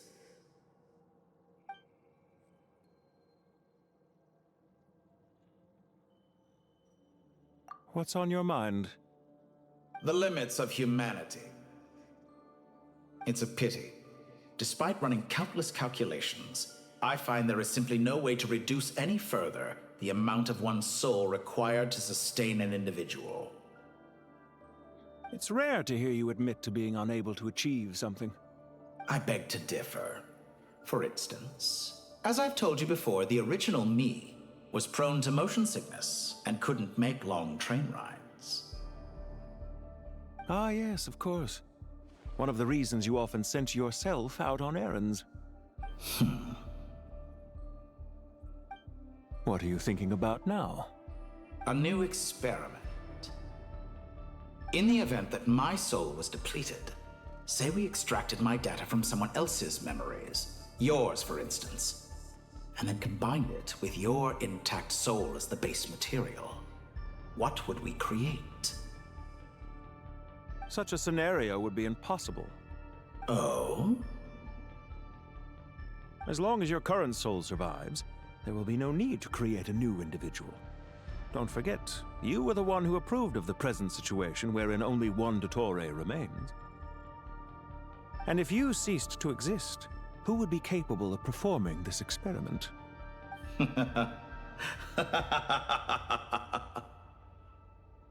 Since the day I met you, you've always excelled at talking your way out of a quandary.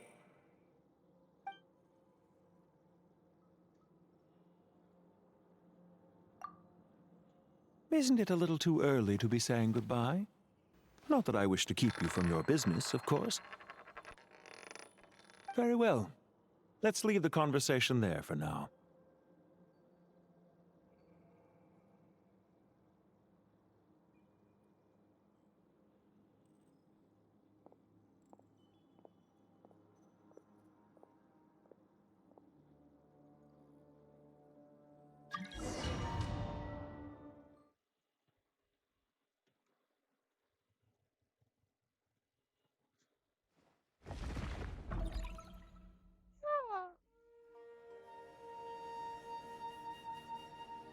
The power of King Deshret's 7 pillars is truly remarkable. With just a chessboard, you can move an entire unit across the material plane. Yeah, sets us up for a much easier fight. Really makes my day. The last time we stormed the city, it involved a lot more running around. I wonder how many people can say they stormed a city twice in their lifetime. I was just thinking that. I've definitely had more than my fair share of unusual experiences in my life. This is my first time here, actually. We never usually leave Gandharvaville. I hope this will be my last time. Does everyone have to chime in? Can't we just fight? What an amusing comment, my dear lady. Yet humans often alleviate tension via small talk, do they not? Whoa! Why is Candace's shield talking? Because the image on her shield is one of me. And I, of course, can appear wherever I wish to. Huh. Well, la-di-da. Isn't that fancy? Could I get in on this? You wish for your gauntlet to speak? Why, certainly. Ahem. I think you'll find that it is I whose image is carved hereupon. Thanks. Definitely feel stronger now. You're welcome, my lady. I am glad to lend you my power. Sino, what's the situation? There are troops stationed at every entrance. As we expected. A frontal assault will suffice. Everyone, stick to the plan. We'll take the main entrance. You head for the House of Dana's side door. Move out.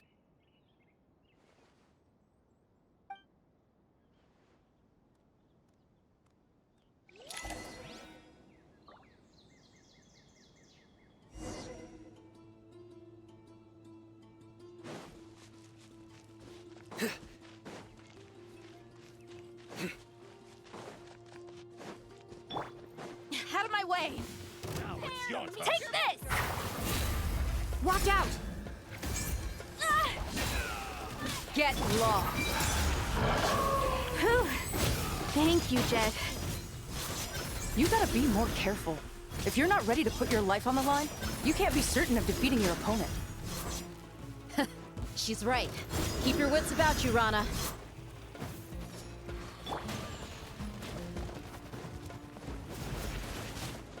Your mommy teach you that? Gloves off!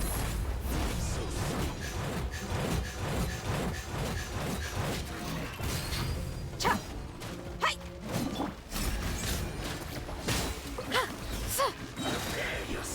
Leave! Now! We shall prevail!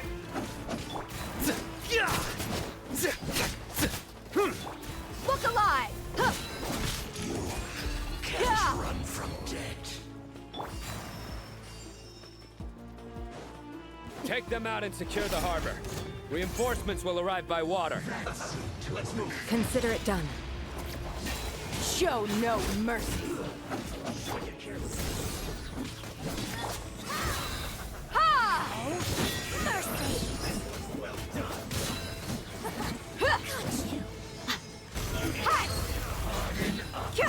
Through me, justice is served. Your penance is due! Ah!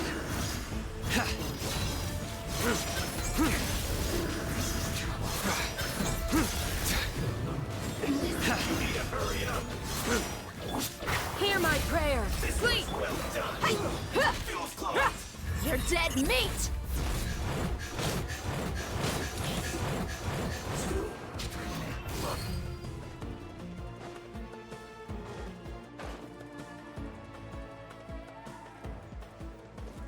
Pay your dues. Buckle up!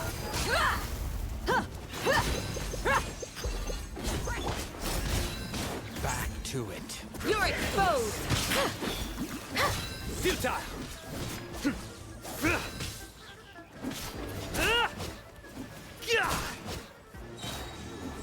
Can't run from death. You support Grant us your blessing! Gloves off!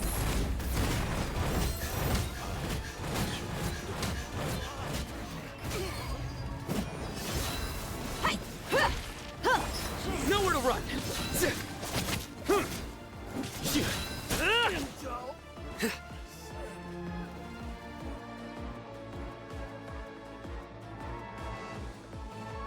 Waterway secured. Brothers! Sisters! Perfect. Just in time. Welcome. Once we've linked up, we'll continue the advance. The team has arrived at the north entrance, as planned. Good. Press on.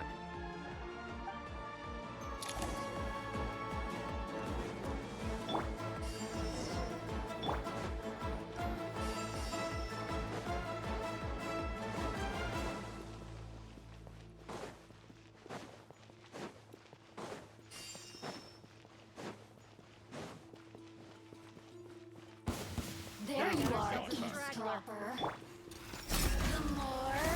Pin them down! Surrender! Your sins weigh upon your soul! Tough crowd. In death, a new cycle begins. I'm going home. Over here! Too easy! Blink! We shall prevail! Look alive! Ha! You really know how to get me going. You asked for it!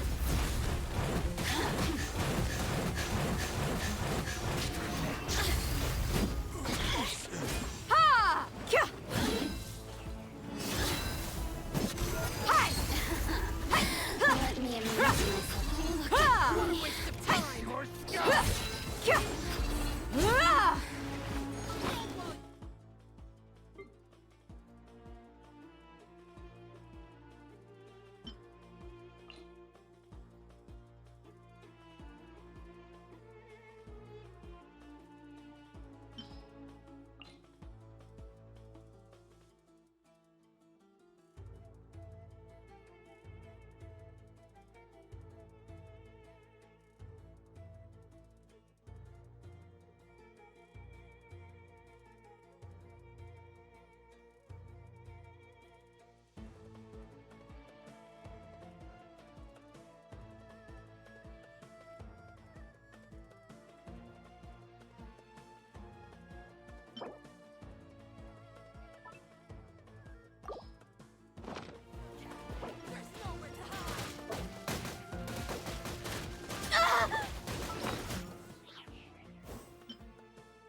Pin them down!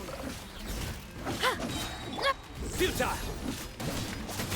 Buckle up!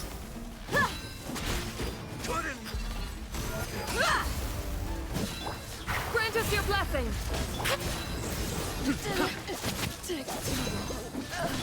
You're dead meat!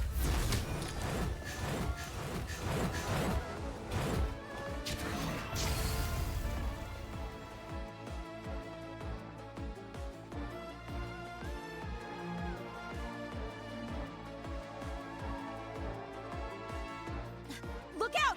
It's an ambush! Finally. We need to hurry. Take the middle road now. Mahamaja Sino, area clear. Don't relax just yet. More Fatui approaching from the right.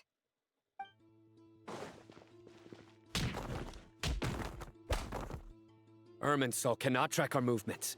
If necessary, we could split up. Don't worry. We'll wipe them all out. As you can see, our people came raring to go. Good, good. How are things with the Traveler? Can Tainari keep her safe? Don't underestimate Tainari just because he's a forest watcher.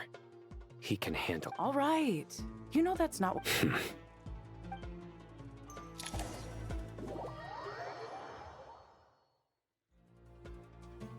Sino and the reinforcements have drawn the Fatui's fire away. It's our turn. By using a cluster leaf of cultivation, we can pass through certain terrain silently. Good luck with that. We'll just fly up there. Huh? Oh, yeah. Paimon forgot she could fly. Ready? Ready.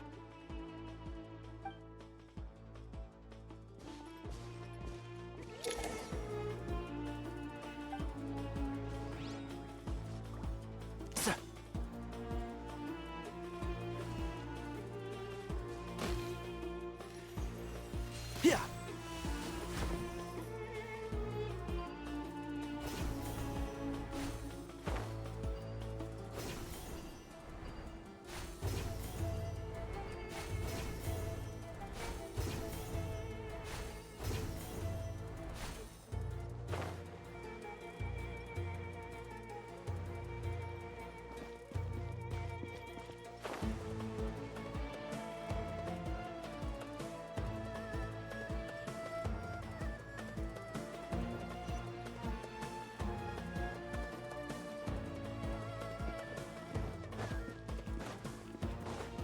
Keep up.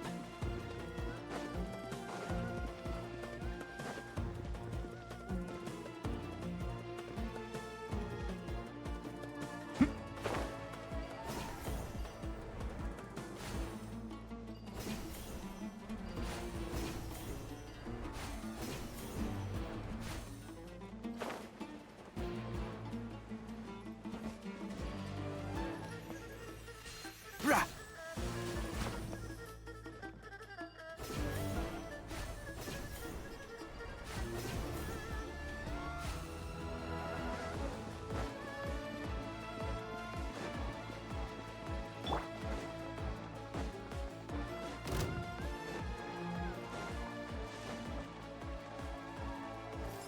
This ought to do it. Oh!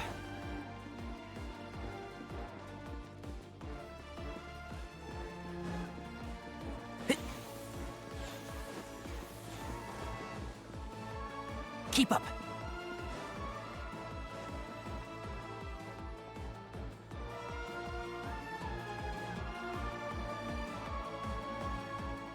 Fatui soldiers up ahead.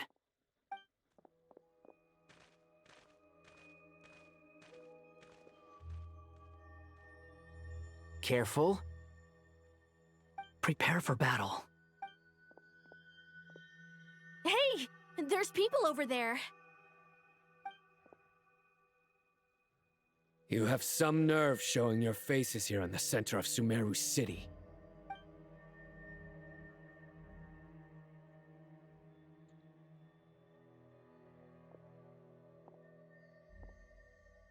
You're right on schedule. Well, this guy sure as heck isn't your average Fatui sergeant. They've stationed quite a few people nearby. It definitely looks like they were waiting for us. But something feels off. Everything about this guy feels too deliberate. I highly doubt he's just a subordinate of Dottores. And he's no mere sergeant. Whatever his rank is, it's high. Much higher than we... So you've been waiting for us.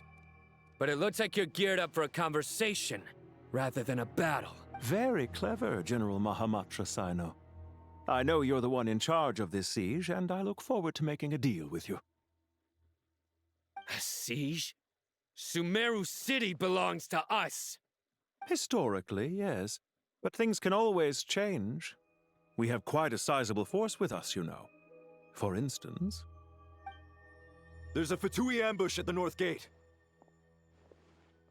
Can you handle him? We can for now.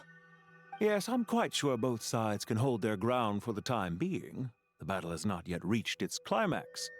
But what happens next? Do you enjoy watching bloodshed? Surely some of those here are people you count as friends. Once a war begins, some people must die.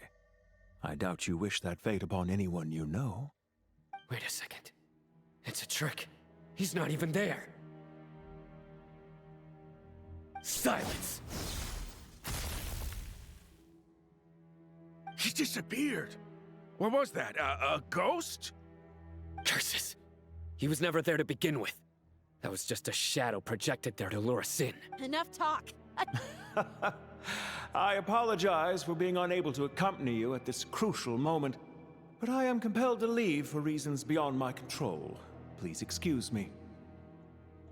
Sumeru's General Mahamatra is quite ruthless. It's a good thing I wasn't there in person. Your illusion held them up for a time just fine. But now that they have seen through it, they will realize you were just a decoy. Decoy or not, what matters now is that they will be heading your way. Not imminently. They are...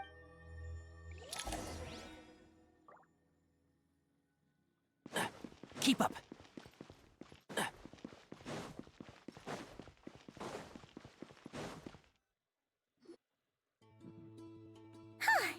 We made it! This is far enough.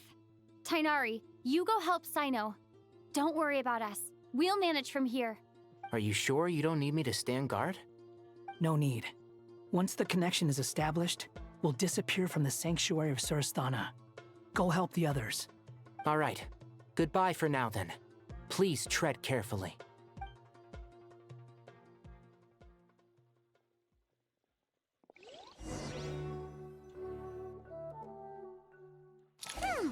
Now where's the interface Nahida mentioned?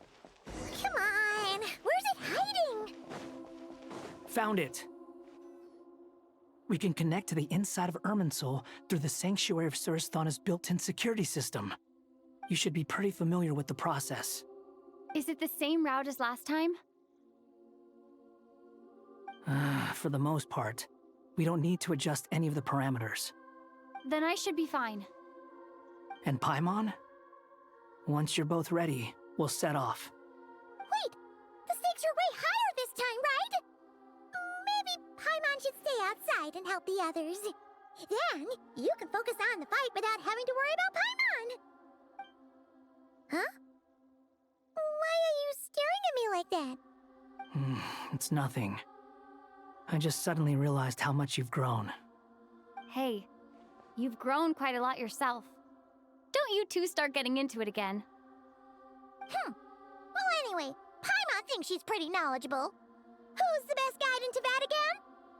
And don't forget, Paimon's a college student now. If we say Alhatham's not a weirdo, it's hard to explain how he came up with the idea of you applying to the academia. But for all that he counts, you're doing surprisingly well in your studies. She just goes to show how important it is to have someone supporting you. And Paimon's not the only one. Let's not forget that you only became a student because of Nahida's personal recommendation. That's fair. I have learned a lot in Sumeru. Oh yeah, did you ever come up with that ugly nickname you promised me? What? No way! We're friends now! Paimon gave up on giving you one ages ago. Anyway, isn't Hat Guy enough of a nickname for you? Fine. Suit yourself. We need to go. Paimon, if you're staying, look after yourself. Will do. Paimon's gonna link up with Tainari and Sino. You guys are the ones who need to be careful. We will be. Bye for now. I thought they'd get rid of Paimon. She's so annoying. Initiating connection.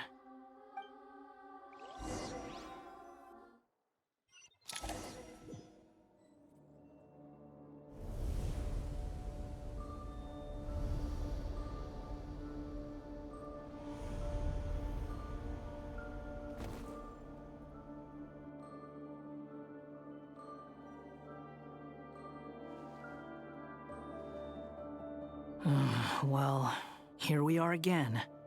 Come to think of it, I still don't even know where we're going. Thanks to our terminals, it should be impossible for Irminsul to read. I can... Don't tell me. Only you need to know.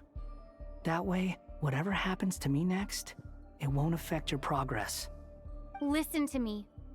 Your safety is just as important as mine. Don't even think about sacrificing yourself for the greater good. We came... All right, if you insist.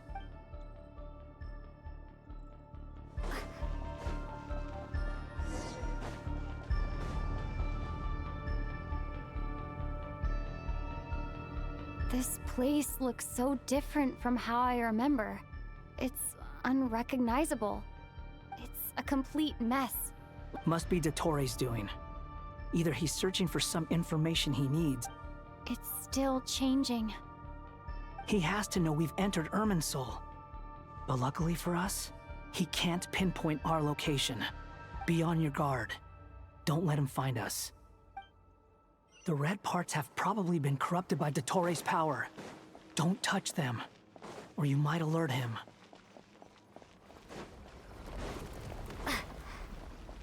He's looking for us. Tread carefully. That wall could be a problem. Fortunately, it looks breakable. Give it a shot.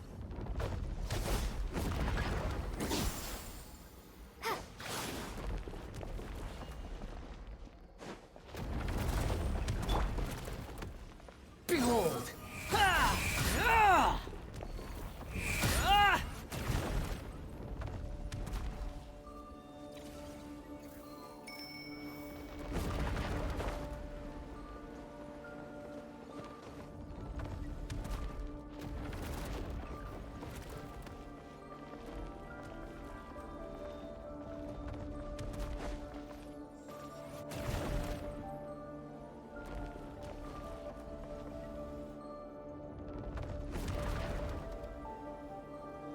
Squall Fury!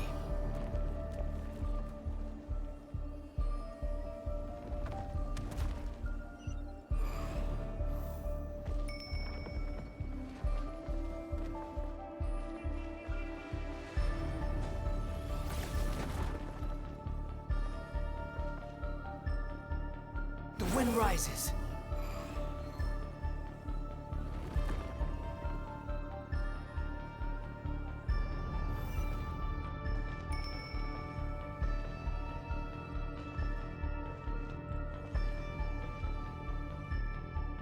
Squall and Fury.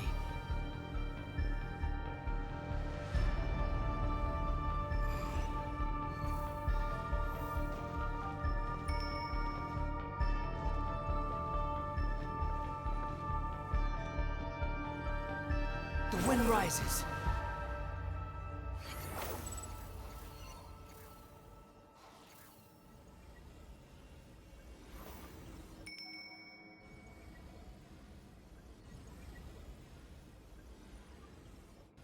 That's in the box. Have to go around, through. Squall and Fury. Search forth.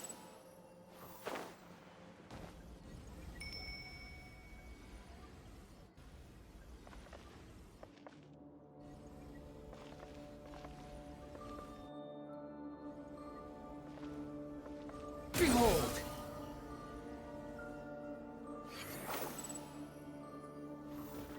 The same old trick again? Are you kidding me?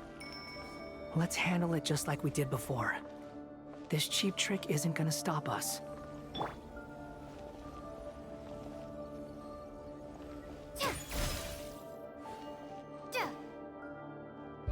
Oh no, it's... A trap! Is that why he was using the same trick over and over again? To get us to lower our guard?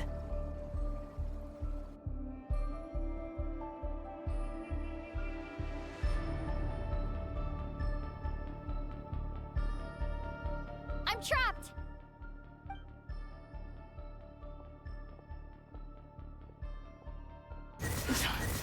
Why won't this thing budge? Hello? Hello? Can you hear me? Nicole? Is that you? Yes, it's me. I'm monitoring your progress from inside the Eternal Oasis, and I have to say, this terminal is simply marvelous.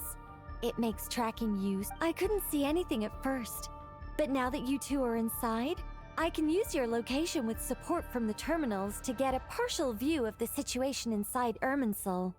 It's not the clearest image, but it's better than not being able to help at all.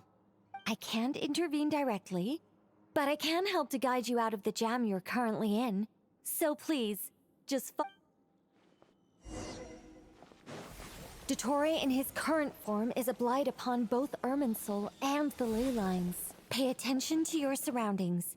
There must be sources of his contamination nearby. The corrupted information is his means of manipulating the environment. You must destroy them. Blazing light! Huh. Yeah.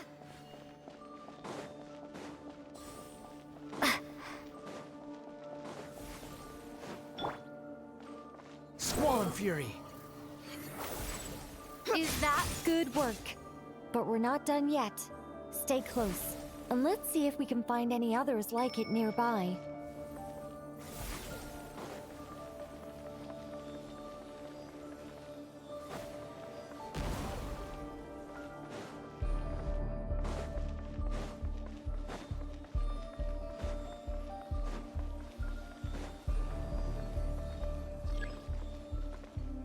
Behold! This must be another one. Agreed. Now... Wait! Watch out! It's Dottore. I think he's found us.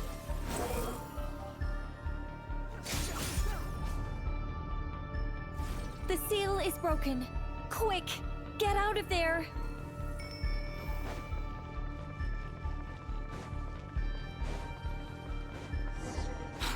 And where exactly do you think you can run to? Wait, what is that? Pursuers! That's gotta be it! Run! Don't let that thing touch you. Dodge that attack!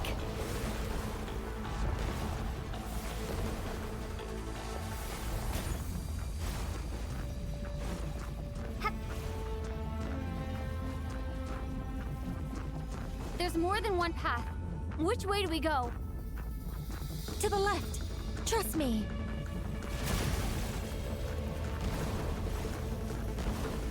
Fleeing like vermin. What a pathetic sight. Hey! Watch yourselves. Stay focused. There's a cliff ahead! Jump!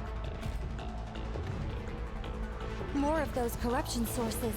Destroy them as you did before, and open the exit as quickly as possible. Follow me. They're relentless. Is he trying to wear us down? You'll just have to destroy these too.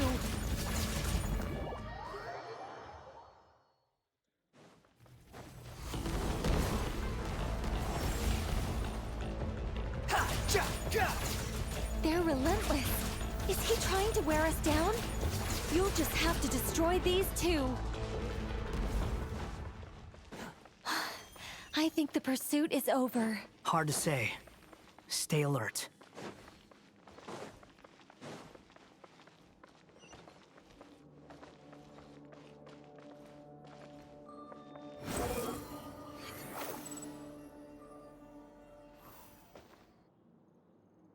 Whew.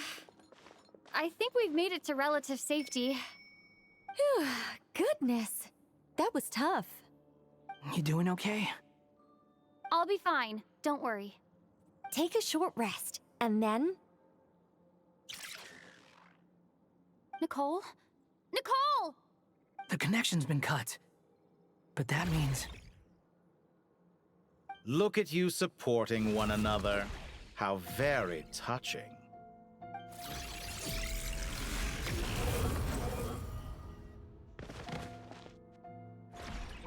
Dottore! Took you long enough to find us.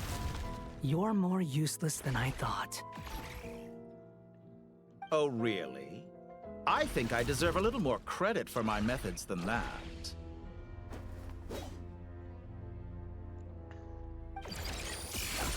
Rather than hunting you down, I chose to let you roam free. I indulged your presumption that I was unable to track your movements, played along with your clever little plan. Fleeing is for animals, but I rather enjoy watching you flee. Some things lose the will to run altogether as soon as you put them in a cage. If that's true, then why did you come looking for us? Because I wanted to observe you up close, of course. Don't misunderstand me, I'm not here for a fight. Is it so unusual that I wish to greet my old acquaintances in person? After all, it's been a while. Scaramouche.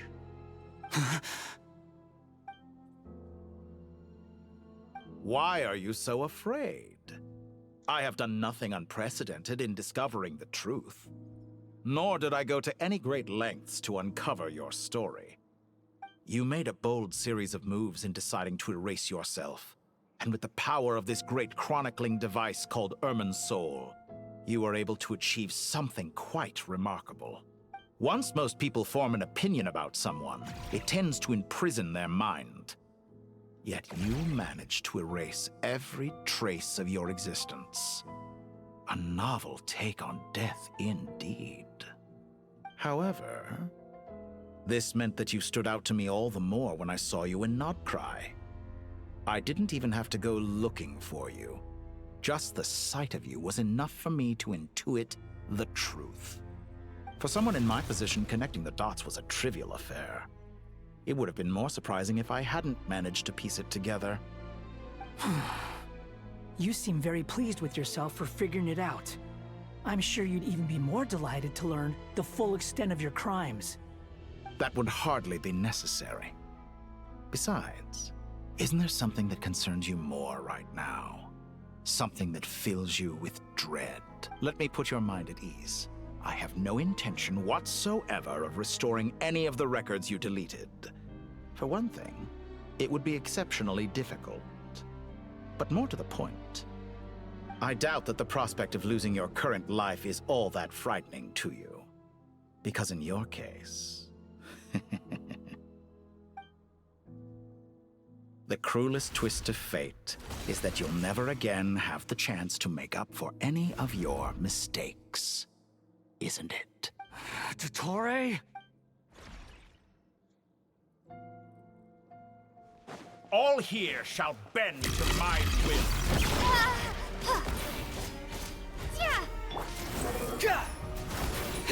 That's far enough!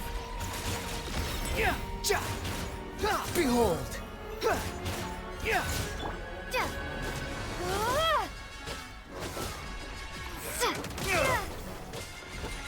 Golden Flame!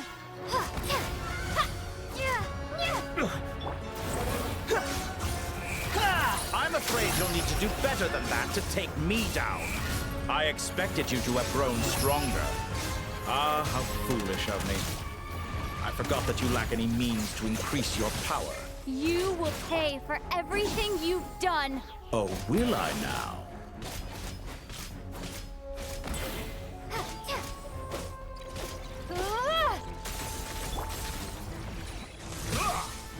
Squall Fury!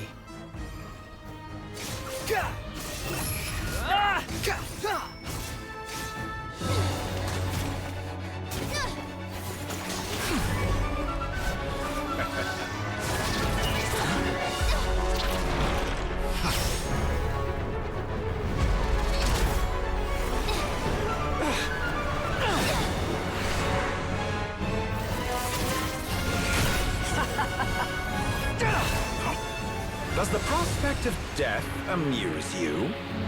I could ask you the same question!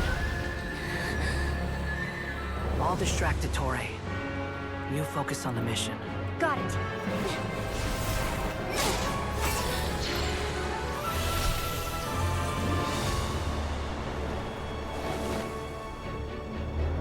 For the hopes and dreams of the masses. Open the secret door on this enchanting night. May wisdom's light eradicate ignorance and darkness, and hereby fulfill our ancient vow. Commence data extraction.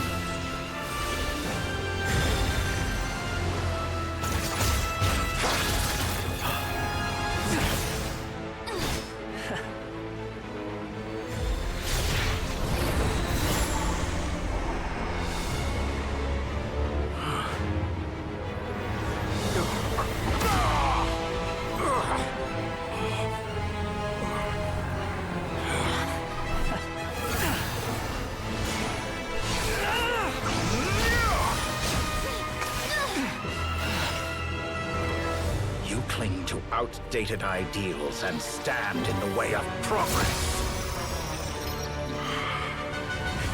You will pay for interfering with the grandest experiment of all time.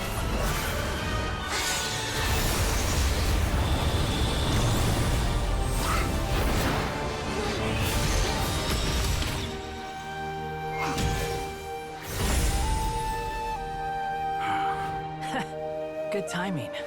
Dottore, as clever as you are, you fail to understand wisdom. Wisdom takes many forms, but the path you have chosen eschews them all. Huh.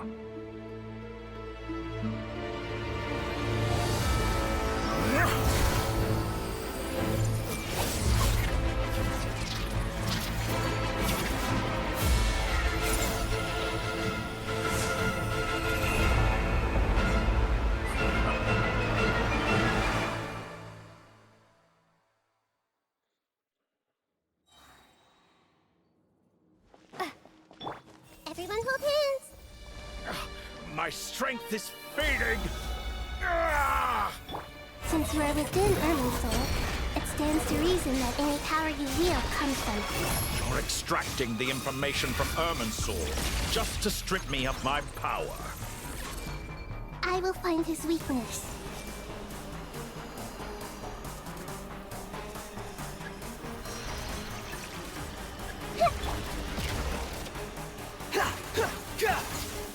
How? I admire your attempt to introduce a new variable, but it's nowhere near enough.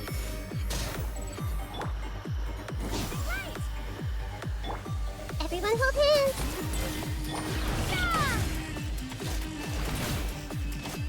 Behold! A petty trick.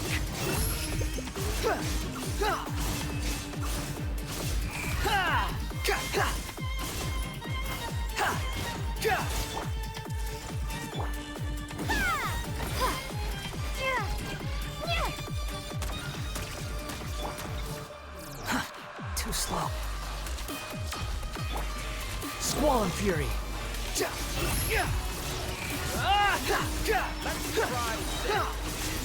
You dare to gaze upon me? Quit following me. Behold. You're so close! Just hold on a little longer! I'll hold him up. Traveler, Hat Guy, the rest is up to you. We certainly have a knack for surprising each other, don't we? I'm just getting started.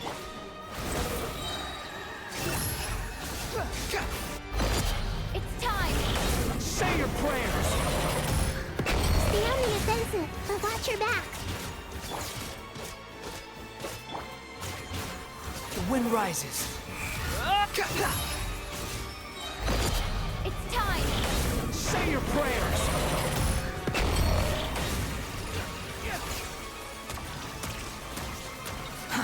Too slow. Behold! Let's try this. Muso no Hitotaki!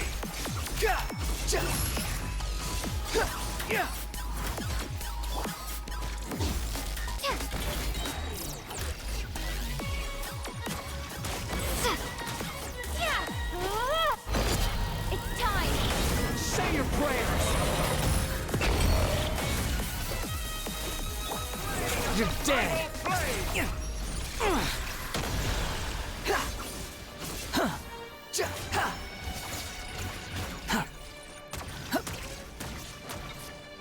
Squall and Fury!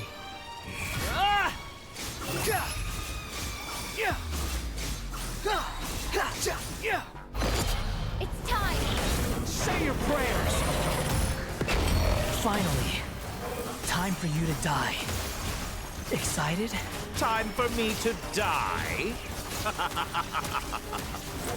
How could I have reached this place if death was something I feared? The last It's time! Say your prayers!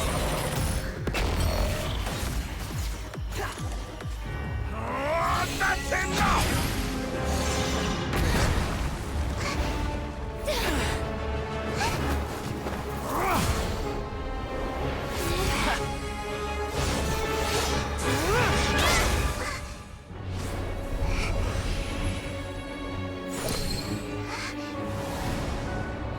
It's all yours. Do with it as you see fit.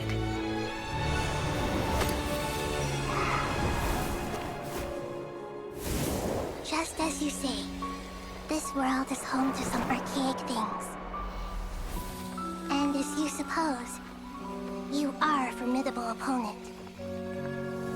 You have long coveted the secrets of wisdom. So now, I will demonstrate true wisdom in action. I invoke my supreme authority as the keeper of Irminsul. Commend me or condemn me. But give your verdict now!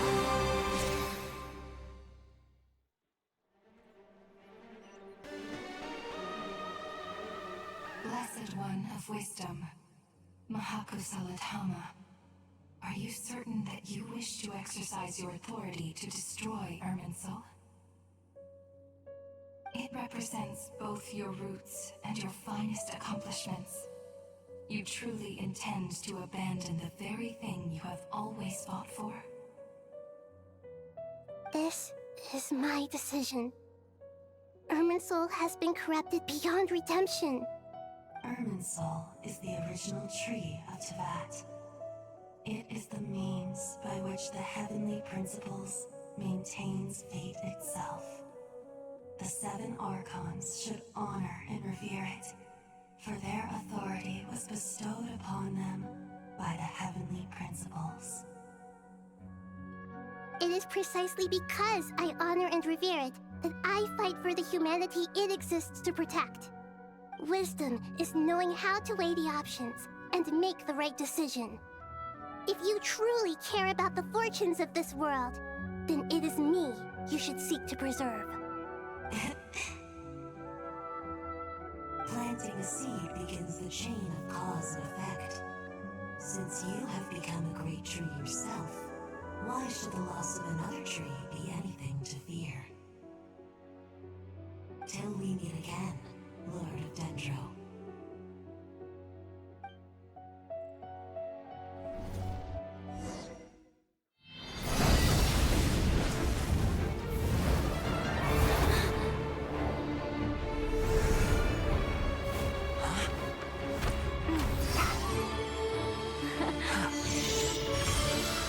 The first flame. The pure, cleansing fire.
Shall we?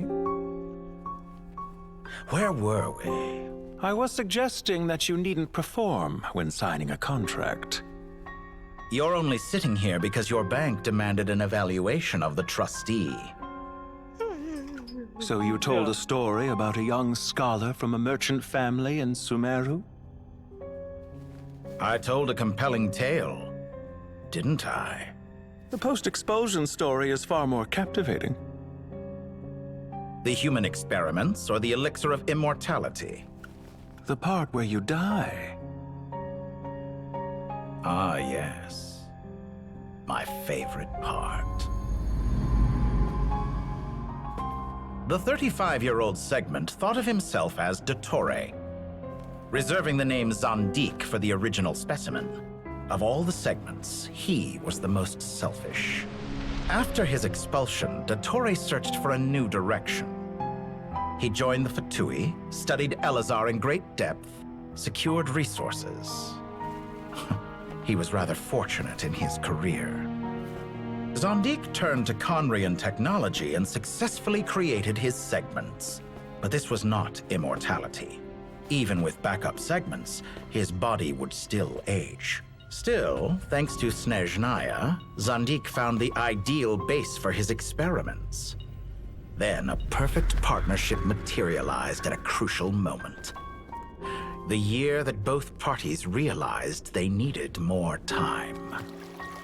Fortunately, Zandik succeeded. In a miraculous turn of events, he gained the extra time he needed. I seem to recall it differently. All right, it's true. No matter how much elixir he took, Zandik remained human and continued to age. Then, on the morning he turned 85... Help me up! Call for help!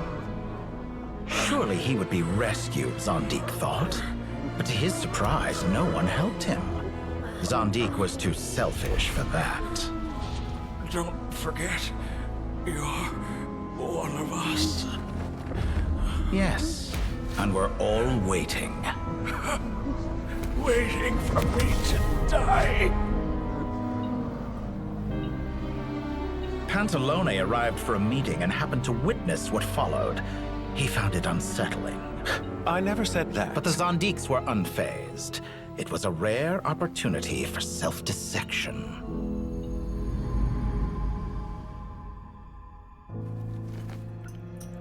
What does all that have to do with you depositing your data at Northland Bank? It has made me cherish my time in this world all the more. Fair enough. So you do have a sense of self-preservation.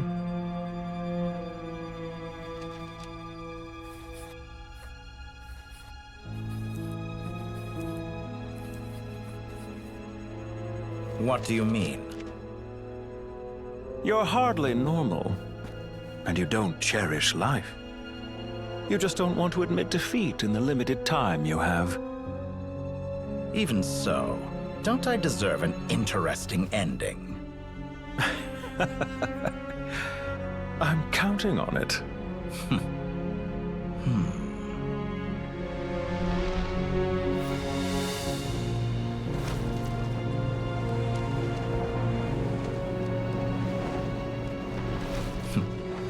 If nothing else, I expect my funeral will be a grand affair indeed.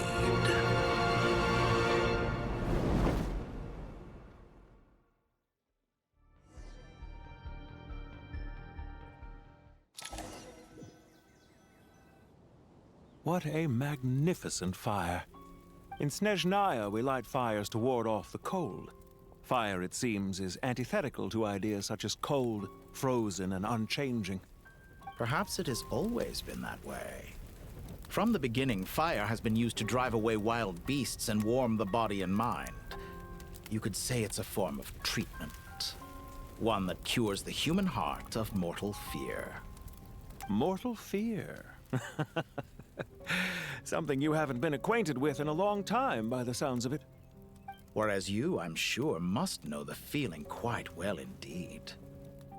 I remember when we first discussed the elixir of immortality, you claimed that extending your lifespan was about buying more time.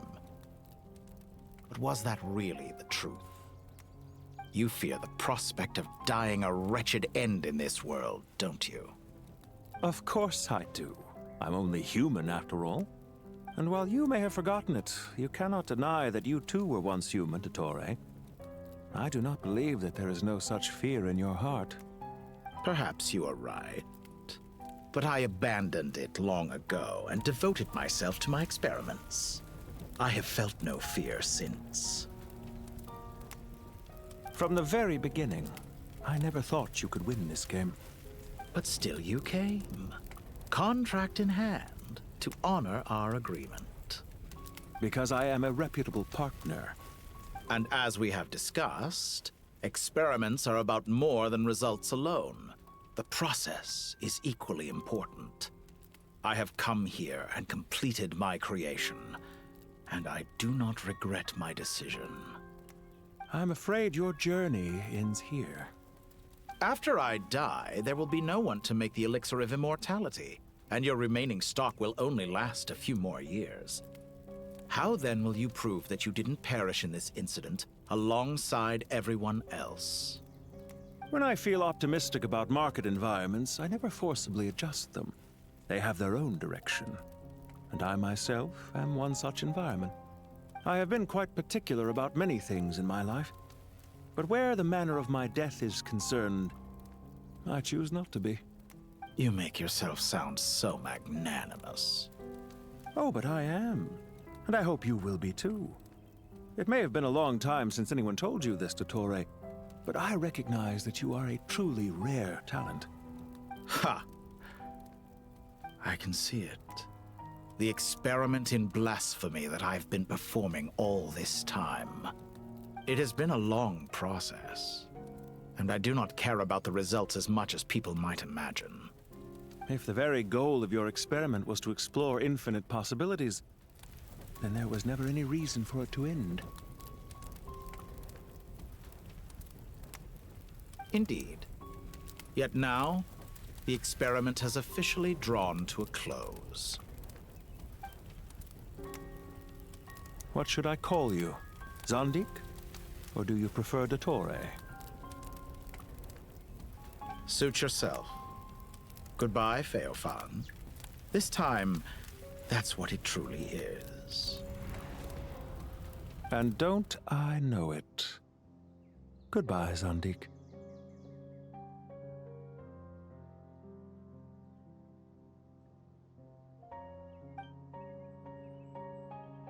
I could have carried out many more experiments. But to me, Lord of Dendro, this outcome is certainly not the worst. I believe you. But unfortunately, this is where it all ends for you. This experiment does not belong to you, nor do any of the results. Experiment? It sounds like you're trying to outdo me in my own field. Wisdom is conveying information in terms that people can clearly understand. You know exactly what I mean. Indeed. I can see no further outcomes. Ha. You have a formidable mind, and you are braver than I thought. Setting fire to the very thing your survival depends on. Your previous threat was empty, but this time, it is real. When necessary, wisdom can be as fierce as an inferno. Some of the flames that incinerate you come from within yourself. Perhaps you are right. You see what lies at the bottom of the human heart, and that is your wisdom. Here is where your journey comes to an end. All that is yet unknown belongs to those of us who will carry on living. It seems I have unwittingly been your arch-enemy all along. But now, it's all over. I do not deny your intelligence. But what you refer to as experiments, I would never describe in those terms. They are events that take place in the real world, and they are so much more than mere data. Goodbye. We will never meet again.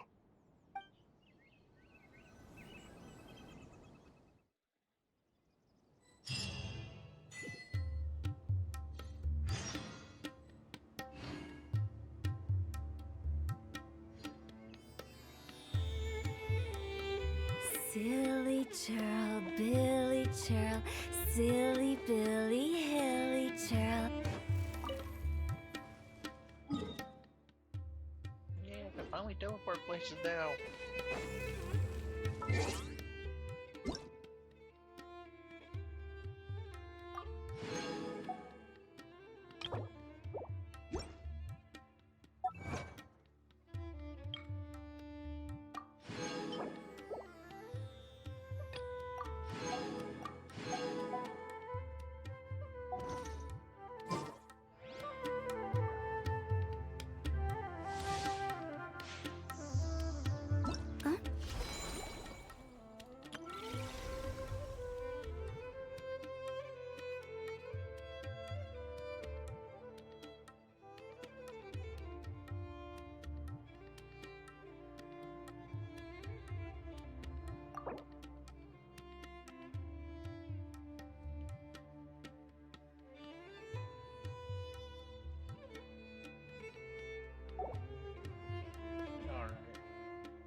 I'm gonna go through and do some of these.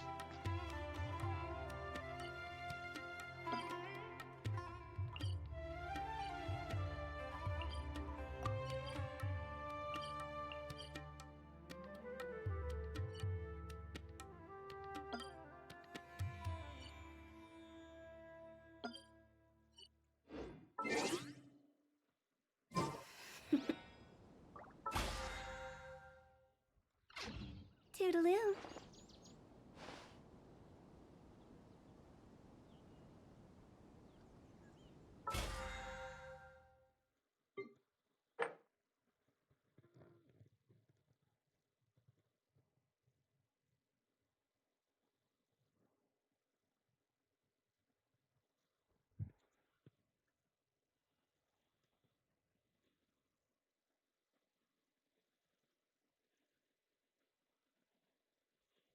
Wrong with all this, but nope.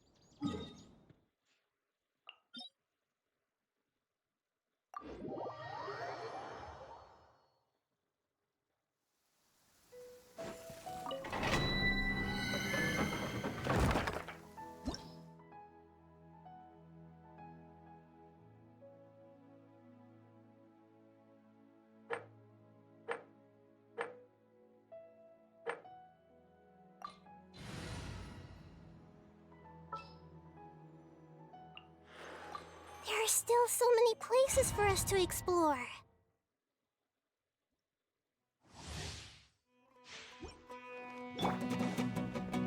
Illusion shattered! Hey!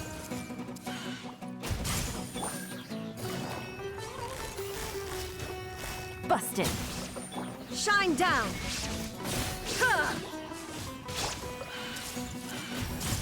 Here comes the catch! Now you shall perish!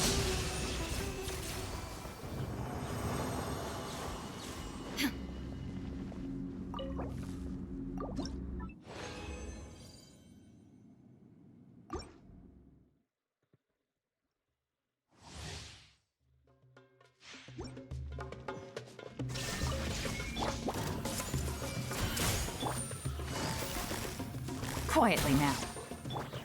Ha! Ha! Ha. Illusion shattered! I see everything! Gotcha! Shine down! Take it easy.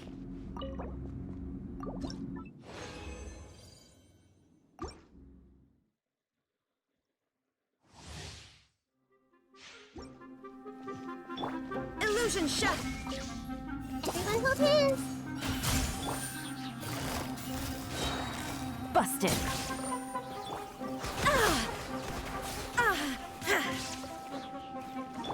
Allow...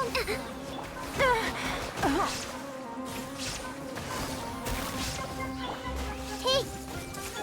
Things are about to get dicey. Inazuma shines eternal!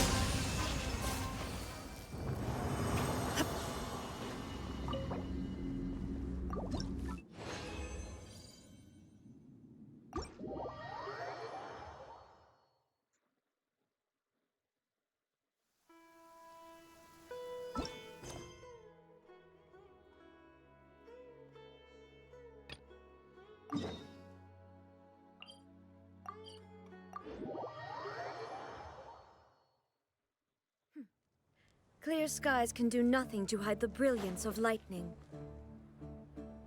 Well, that's the last of them. Everyone on the list is already back where they should be.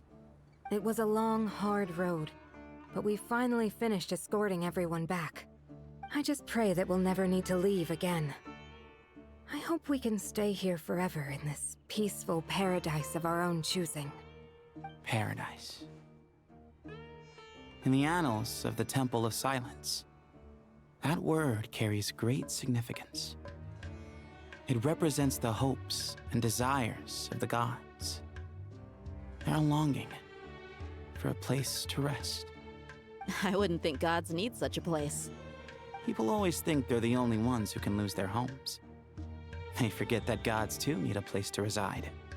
As the Goat King once said, "A god without his people shall cease to exist." Gods need their believers every bit as much as their believers need them. Only we can truly understand how much the desert faith has faded over the centuries.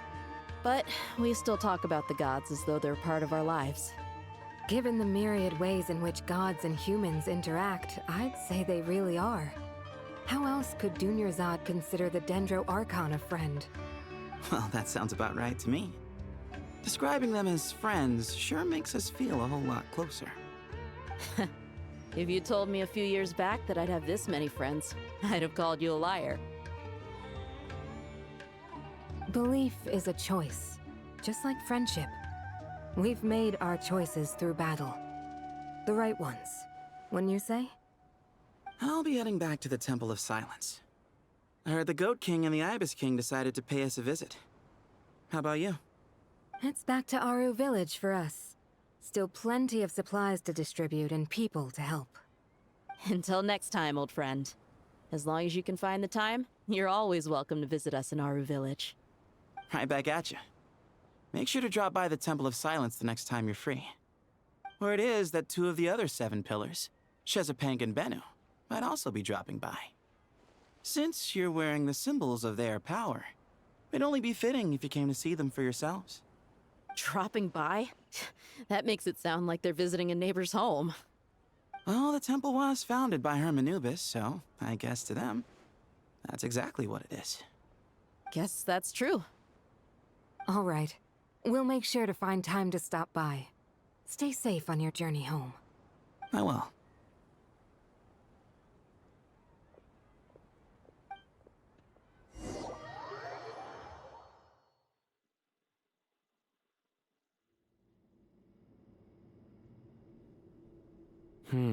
You do have a point. See?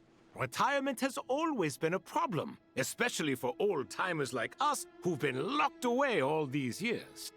You finally step out into the light, and bam! You're face to face with a whole different world. Naturally. What do you think, Layla? Huh? Why would you think to ask me? How could I possibly be qualified to decide where the servants of King Deshret should live? Sorry if my question was unclear. Do you think their statues will stand out too much if we place them here? Hey, I never agreed to this. How could we possibly allow our statues to be left in Hermanubis' home? That would be like breaking into someone's house, then pretending it belonged to you in the first place. Different beliefs can coexist. We still need to respect one another. By which you mean, you two plan to stay at the Temple of Silence, for a while at least. But you have no intention of relocating your statues here. So, you see this as sort of a family visit? Is that correct? Family. Huh. You could say that. In a sense, Hermanubis would view this as his home. Just look at this place. Magnificent, is it not? The sad truth is, in the past, all three of us invested so much into misguided ventures. We failed to build what we should have, and wasted so much time instead. And what do you mean by that? I mean that for the most part, time spent associating with the likes of Sobek, and, let's say, Thoth, might reasonably be considered wasted. Why does that not surprise me? Go on. Anyway, given how much time we'll all be spending together, I'd say that the bonds we built will end up proving to have been a sound investment. Once Sethos, the current leader of the Temple of Silence, returns, you can discuss the matter of staying here with him. But judging by the expressions of everyone here, I imagine you'll receive a very warm welcome. This sacred ground houses untold knowledge, after all. What better place for the servants of King Deshret to appear in the mortal world? How about we share a meal together first?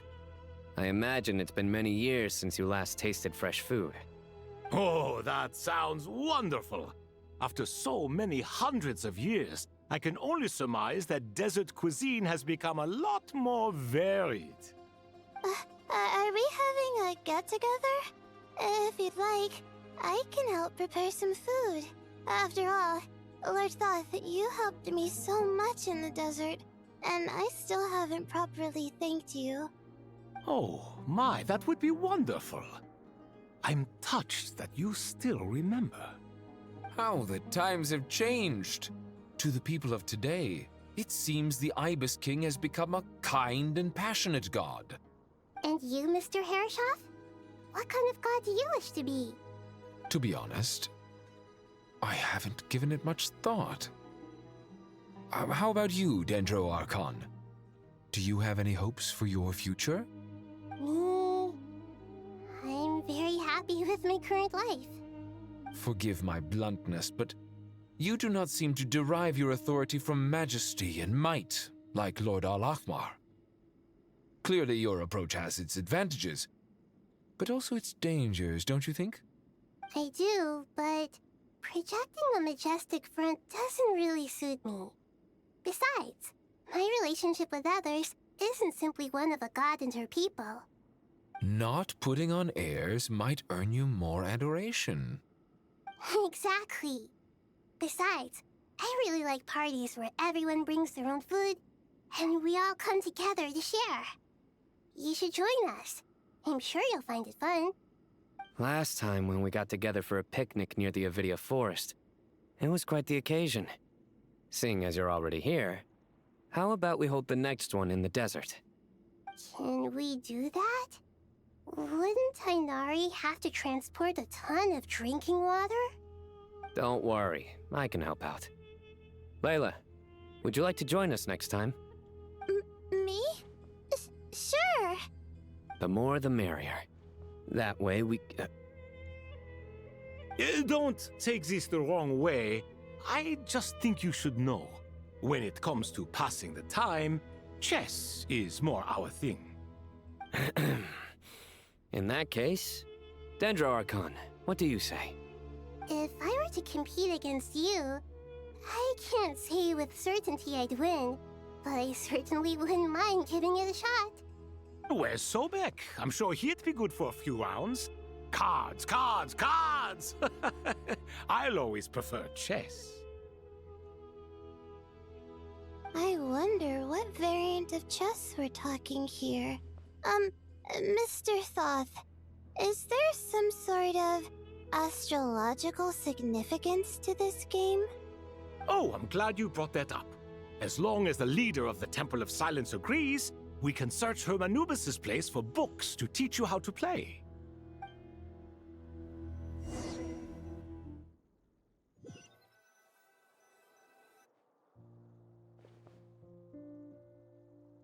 Such devastation visited on Sumeru City.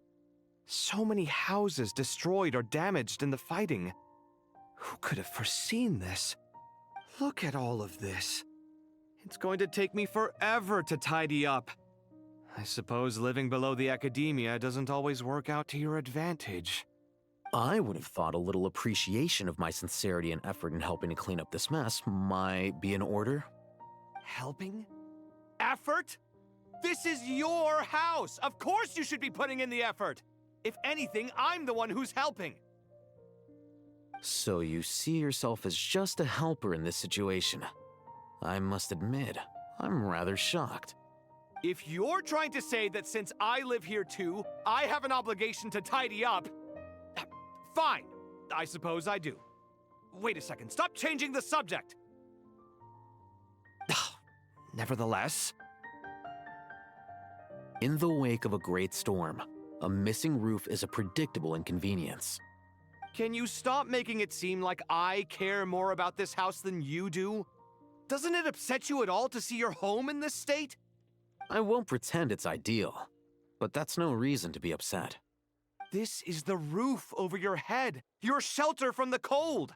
The furniture is scattered, the paintings have fallen off the walls, the windows are shattered. Don't you feel even a little disheartened? The way I see it, these problems are easily solved.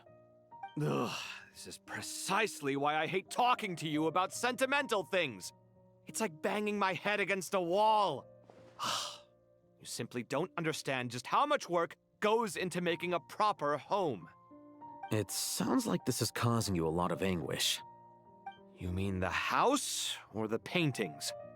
I mean your sentimentality. Oh, well, yes. But I'd rather not dwell on such things right now. Generally speaking, when anguish becomes the norm, people usually make an attempt to improve their situation. But there are so many people and things in life that are difficult to change. It's not like you can force them. Besides, anguish can be a source of inspiration. And I'm not sure I could break my reliance on it. I'm glad you're able to make yourself think like that. What kind of a response is that? I was stating a profound truth about the very nature of art. Suffering is the cradle of all creation. Even you can't deny that. And I wasn't trying to. I'm just happy for you. Pure and simple. Can't you tell? Happy about what? Happy that you can always find an answer that backs up your views. You... More often than not, life is a process of running into problems and then searching for answers. Yours more than most. Not everyone's so good at justifying things to themselves. It's something that you've been steadily mastering. Huh. What about you, then? What skills have you been mastering lately? Pass me that box. Huh? Okay. You may consider this my progress on the path to mastery. What? Wait a second. Isn't that box mine? Hey, it is! It must have fallen off that shelf. I'll hate them. Those are my paints and inks. Would you like me to put it in your bedroom for you? Huh? I mean, sure, if you don't mind. What kind of progress is this? Does he think he can bribe me? Not that giving me back my own things is much of a bribe. These books on the floor, they're a complete mess. And this one, didn't he say it was an out-of-print collectible? It's completely covered in dust, and some of its pages have even fallen out. Ugh, guess I should help him repair it. This one too. And this one.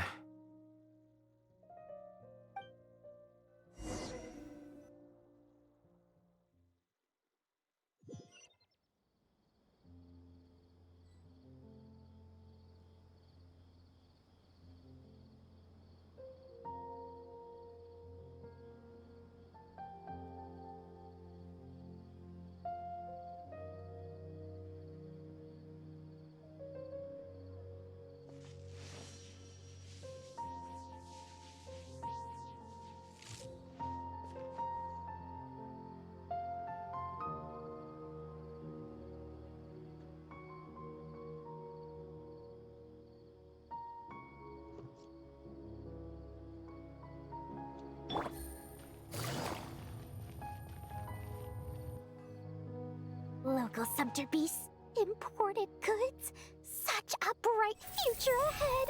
I can picture the Mora just rolling in. You two, why are you doing that, dude? You do realize you sound like a choking cow? Ooh, look at Betty being built this time. It's called being imposing. Can't you feel it? Are you not intimidated? Oh, I'm positively shaking in my sandals. What commands do you have for me, oh mighty Lord Sangamabe? You've got a lot of nerve, Nefer. You went and told Candace and the others everything, didn't you? Seriously, do you have any idea how differently they see me now? Surely that's a good thing. I presume they're more disposed to actually like you now, maybe even view you as a friend. You traded my secret for sympathy! Thanks to you, I've lost every last shred of my mercantile majesty. How am I supposed to make anyone think I'm a big, scary investor now? The dark days of Lord Sangamabe are behind you. Why not take this chance to make a few honest friends? Speaking of friends, since when did the notorious Lady Nefer gain such an admiration for holier-than-thou types? A moon chanter here? An angel there? Who'd have thought it? A coming together of fates, nothing more. No need to throw around accusations of admiration. Forget it. You're right about one thing at least. Making friends is never a bad thing for a merchant. So, I really took a loss this time.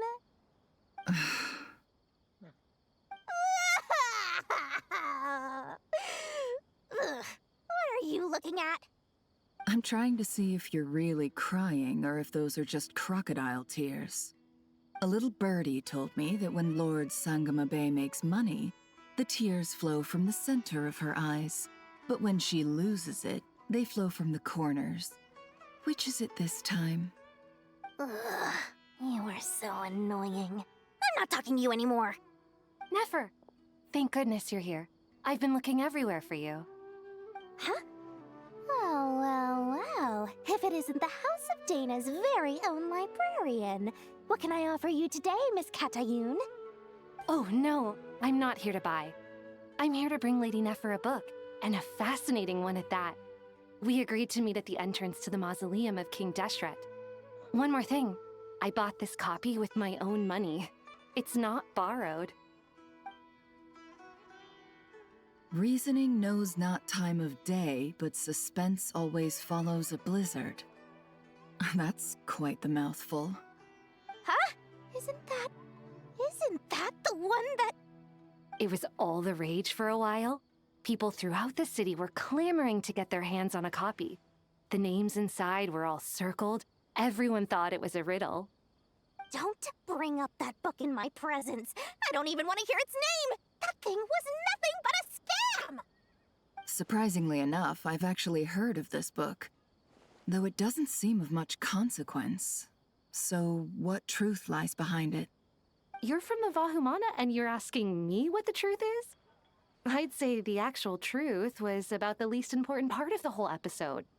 I brought you this book because it probably has the most interesting backstory of any in the House of Dana's collection, at least in recent years. As for its quality, well, you can judge that for yourself. Don't tell me it's actually any good. You may not know this, Lord Sangamabe, but Lady Nefer has a fondness for books with... how should I put this? Mixed reviews? No eye for good literature, huh? Perhaps she feels that bad books hide interesting secrets? But I shouldn't put words in her mouth. It's probably fair to say she prefers the conversations that books can spark over the substance of the books themselves. Suits my style as an intel broker, wouldn't you say? Very interesting, thank you. I'll return it to you once I'm done reading. And as it happens, I have something for you, too. Incense? I imagine you've already used up the incense I gave you last time. Here's some more. This batch is from Nodcry, so the scent won't be quite the same. Well, actually, I've been saving the incense you gave me. I couldn't bring myself to waste it without a special occasion. But I'll gladly accept this, too. And I promise I'll use it this time. Katayun, you haven't changed a bit.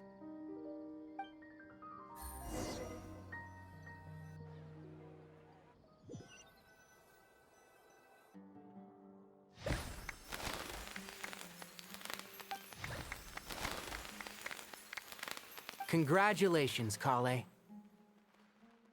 Well done, Kale.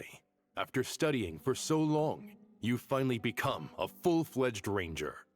Sure hasn't been easy for you, huh? This really is fantastic news. All grown up. No longer a trainee, but an official forest ranger. Oh, the next step is to secure tenure in the academia. Thanks, everyone. It's true. I'm an official forest ranger now. Master Tainari, thank you for your guidance and support. I wish Mr. Sino were here so I could thank him too. Sino had a matter to attend to at the Temple of Silence. I don't imagine he'll be back for some time. But don't worry, we can celebrate together once he's finished. I'm afraid the party will have to wait. Kale still has some matters to attend to first. Kale? Is everything all right? No, it's not what you think. There's nothing wrong with my health. I just have a few things I need to deal with. I've made plans with the Traveler and Paimon to visit Mondstadt. Master Tainari and Mr. Sino will be accompanying us too. Well, that's a relief. Let's get together when everyone's back. I'm sure you'll be doing even better by then. Of course. I have a feeling you're right.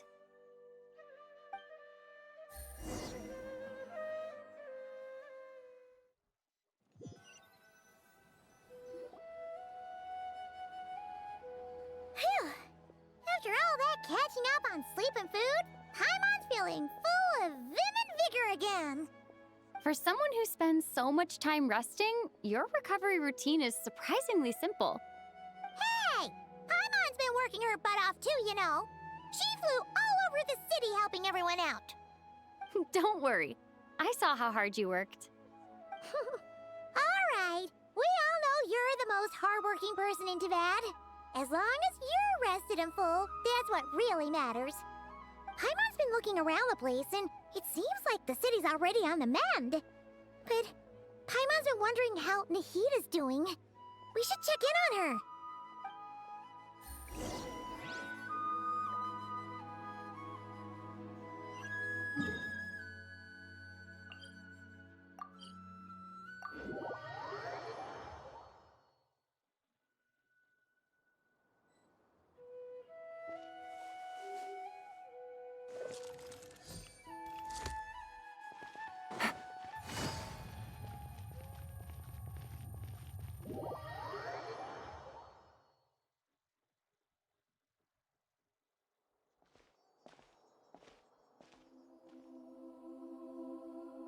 Hey, Nahida! And Hat Guy's here too! Traveler, Paimon! What's going on here? Nothing much. Nahida was just expressing concern for my physical and mental well-being. Oh, the Traveler told Paimon all about that. We've both been very worried about you. Are you feeling alright? You make it sound like I'm on the brink of some kind of breakdown. Truth is, I'm doing much better than you might imagine. If we can just get to the bottom of Dottoro's intentions, we can minimize his negative influence. That's the sort of thing I excel at. Just listen to that newfound optimism. It seems like having you enroll in the Vahumana was a truly inspired move. I can really see the positive influence. Observe, a classic Sumeru specialty. Chalking everything up to education and learning. To be honest, even I can sense the change in you. Everything Dottori said to you was a way to manipulate your mind. Fortunately, you're no longer under his sway. Can someone as old as me really continue to grow? If it helps, just think of yourself as a late bloomer. It's all a matter of phrasing, and it comes down to what standards you measure yourself by. For a puppet, developing at such an age is perfectly normal. But if you choose to call yourself a late bloomer, it sounds more like you consider yourself human. However you see yourself, well done. All right, I see what you mean. Anyway, what's your next step? What else can I do but complete my current courses? Everything else can wait. Anyway, that's enough chit-chat. There are still things in the city I need to help out with. I'll be heading there now.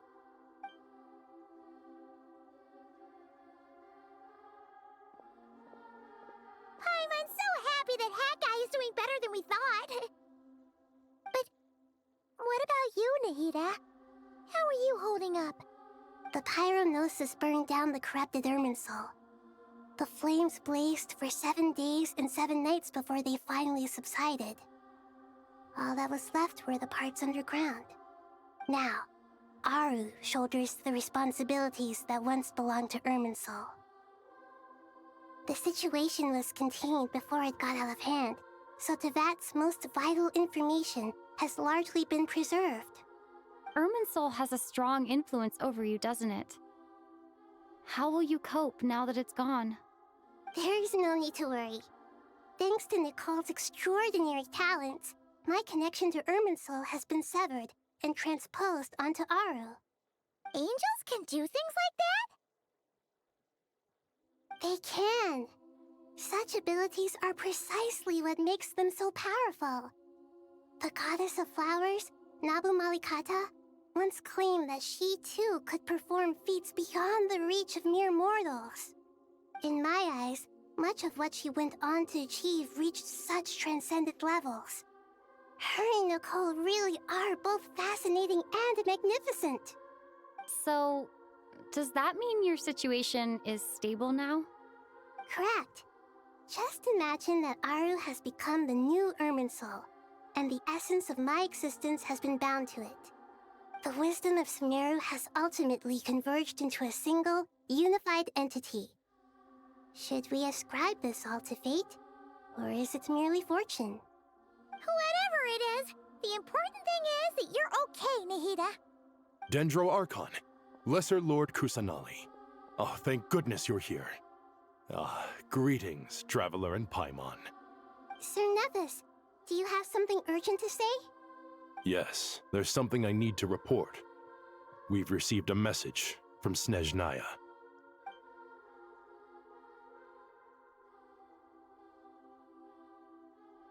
The Fatui Harbinger, the rooster, sends us his sympathies, along with all the usual pleasantries. His stance is that, following the unrest and Nod cry, Dottore was subjected to internal censure. This madness was the act of a rogue element, one who cannot be seen to represent the Zapoliarni Palace. No less than can be expected. Snezhnaya paid a heavy price working to stop him. They even lost one of their own harbingers. The letter goes on to say that even so, Snezhnaya cannot claim to be blameless. Apparently, they will deal with Dottore's subordinates in accordance with Snezhnayan law, holding all those involved in his crimes accountable.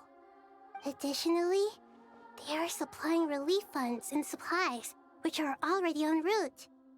They hope this will aid in Sumeru's reconstruction. Sounds like he's got an answer for everything. True. But as diplomatic rhetoric goes, it's highly effective. Completely watertight, both in logic and sentiment.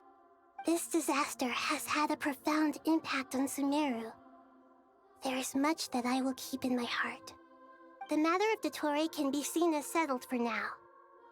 We are sure to cross paths again in the future, and in that light, Snezhnaya would do well to uphold their responsibilities and keep a tight rein over their actions.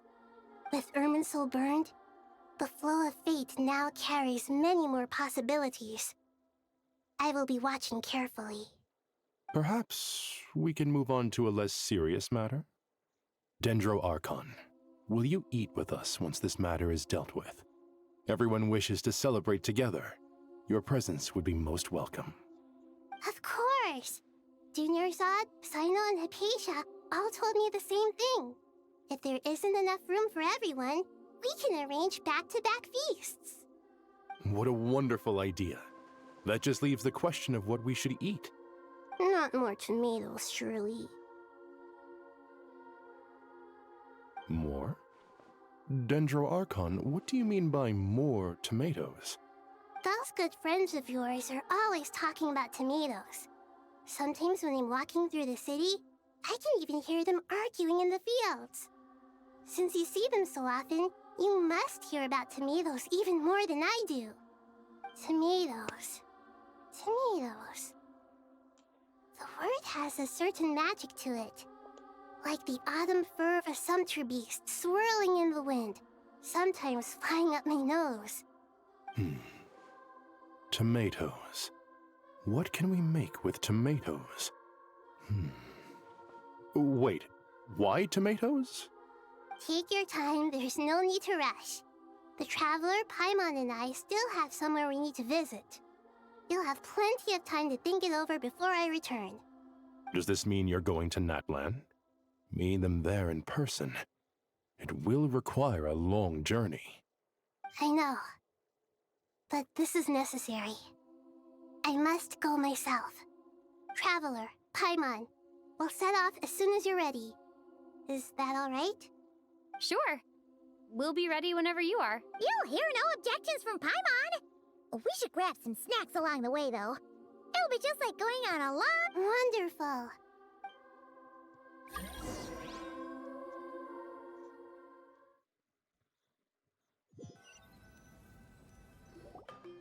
Natlan is such a... It's super cheerful and positive, too. I can see that. There are people outside exercising at all hours. Such a healthy way of life. You came. Welcome, welcome. You must be hungry from your journey. Would you like something to eat? Oh, thanks, but no thanks. We've been eating the whole way here. We had a mushroom platter. All right, all right. No need for all that detail. I'm starting to get hungry myself. Maybe later then. We can wait till everyone's got an appetite. Then I'll head out for a meal together. Sounds like a plan. Let's find somewhere to sit down.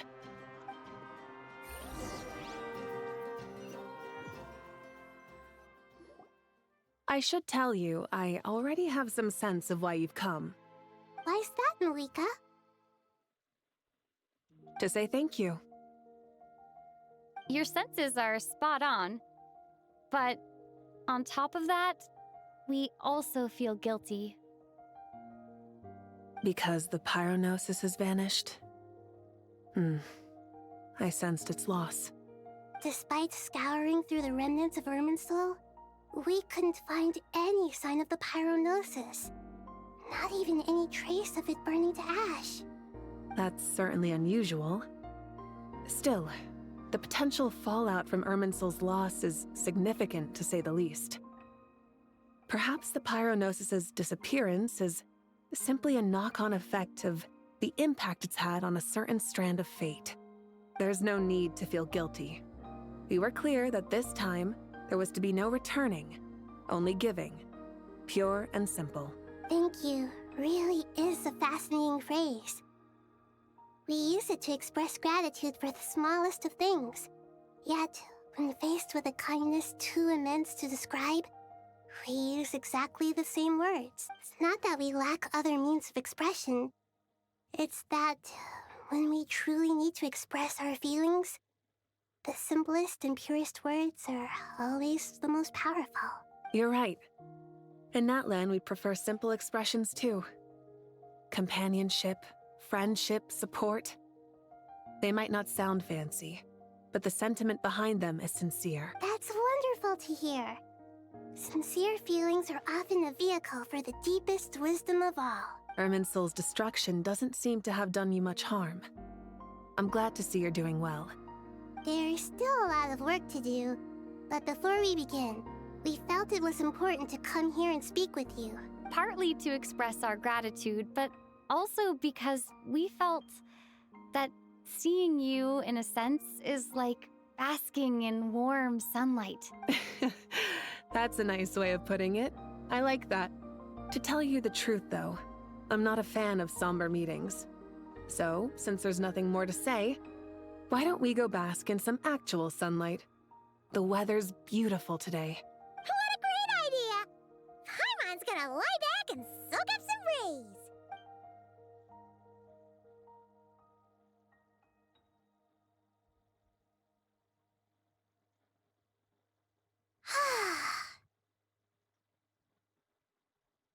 In that case, I think I'll lie down for a bit too before we head to our next stop. And where might that be? Mondstadt. Paimon and I are gonna head back there with Kale and the gang. Long ago, I sensed that the god remains inside Kali had come from the goddess of flowers, but I kept it a secret. Those remains weren't hurting Kali, not as she is now. They simply exist. Besides, I could sense a deep yearning within her. A yearning for an ordinary life. A yearning to hold on to the hard-won happiness she now enjoys. With someone like her, I have a responsibility to keep her secret. She should be ready to face the truth by now. Whenever people meet, there is always the potential to create warmth and kindness. Every child grows up. But even as adults, they are still children in the eyes of certain people. Oh, just like how Paimon sometimes sees Nahida as a little kid. Is that so? Well, anyone who's friends with a kid is probably a kid themselves. Of course! And there's nothing wrong with that. When we get back, we'll actually be hanging out with another of our friends who happens to be a kid. Or more like looking after, in her case. Anyway, we'll always be there to watch out. Dear Sucrose, when you receive this letter, I'll probably be as busy as always. But busy with wonderful things. That's because I'm no longer a trainee. I'm now an official forest ranger. Impressive, right? Sino said that official rangers sound much tougher than trainees. Though he did say it was already pretty tough to start out with. You probably heard that something big happened in Sumeru recently. Don't worry, it's all been taken care of. We're heading to Mondstadt soon, so if you're free, maybe we could meet up? Plus, it's not just me. A few of us are going. Hey, do you still remember that time we all got together? You know, when we all went to the Windbloom Festival? It'll be just like that.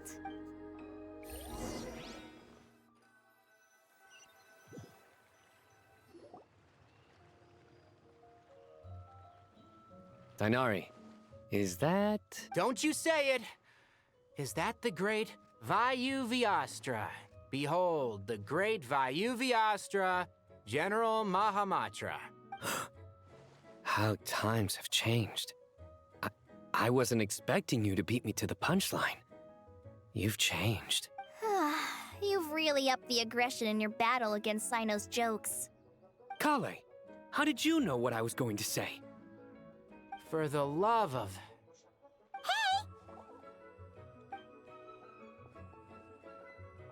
Traveler! Paimon, you're right on time! I hope we haven't kept you waiting. Kalei! Sucrose, it's been so long! How have you been? I've been well. Everything's going great. What about you? Are you still busy? Not at the moment. Oh, right! That juicer you gave us works amazing! Farzan loves it. Seriously? That's wonderful. I don't suppose you drew up a detailed test report. Oh, what? Sucrose, you might want to try asking your questions one at a time. Albedo! Paimon didn't see you there! It's been a while since all of us were together like this. How about we follow the same plan as last time? Good idea, my friend. You never So, what are your identities this time? Don't remind him. First things first.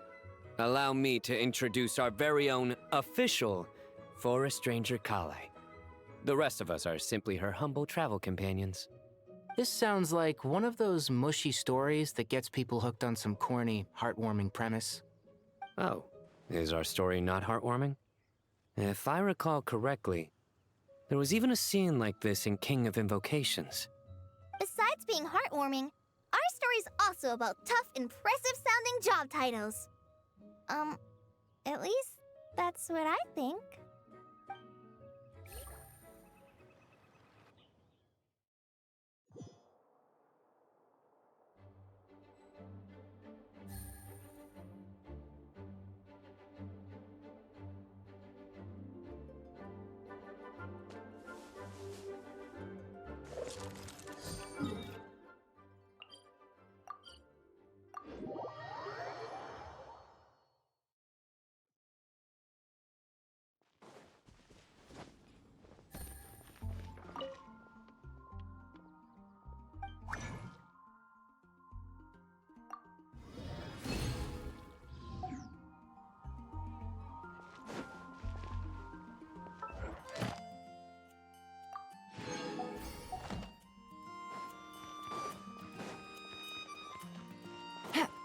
Ad Astra.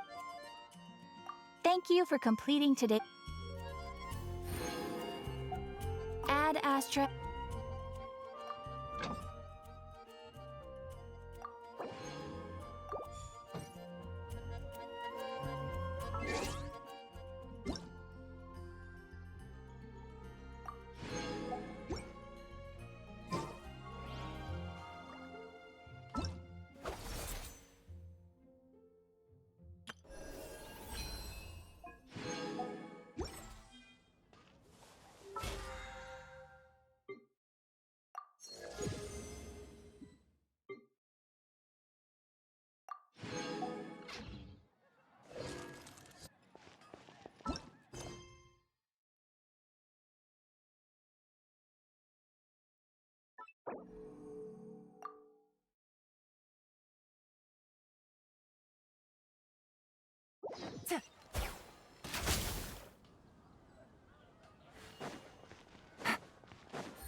Take it easy.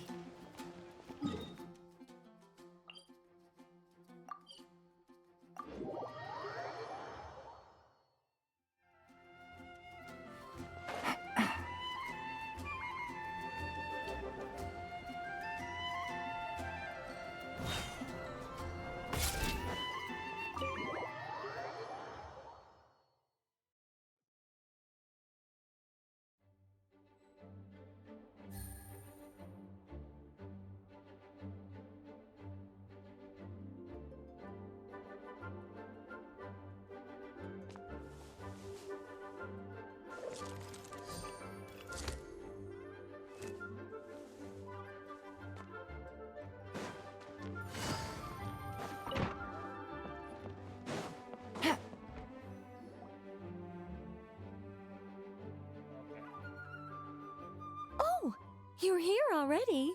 I'm still giving Dodeko a little trim. I won't be a moment. A trim? Does Dodoko need haircuts too? Of course. It's important to know how to take loving care of the apples of your eye. All of these trivial matters get left to me. It's because I'm an angel, and angels are, in a way, the guardians of all Teyvat. Oh, right! Well, that's definitely an impressive sounding job title. What are you writing? I'm just brainstorming some cool sounding lines. Oh, write them on these card backs. Of course. Clearly, my lines are pretty amazing, wouldn't you say? Miss Nicole. Kale? You seem a little nervous. I was just wondering, who was the person you mentioned who needed their wish fulfilled? Wish? What do you mean? Miss Nicole asked if we could meet up in Mondstadt once everything was over. She said a friend of hers had a wish that needed my help to come true. Well, you never mentioned that before. All we knew was that you'd arranged to meet in Mondstadt. But we thought it had something to do with the god remains. To be fair, everything I told you was true. Anyway, my friend is waiting. Come on, let's pay her a visit.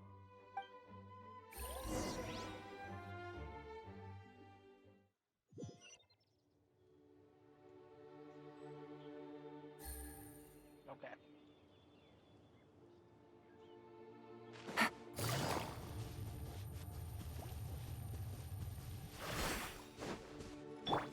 I see everything.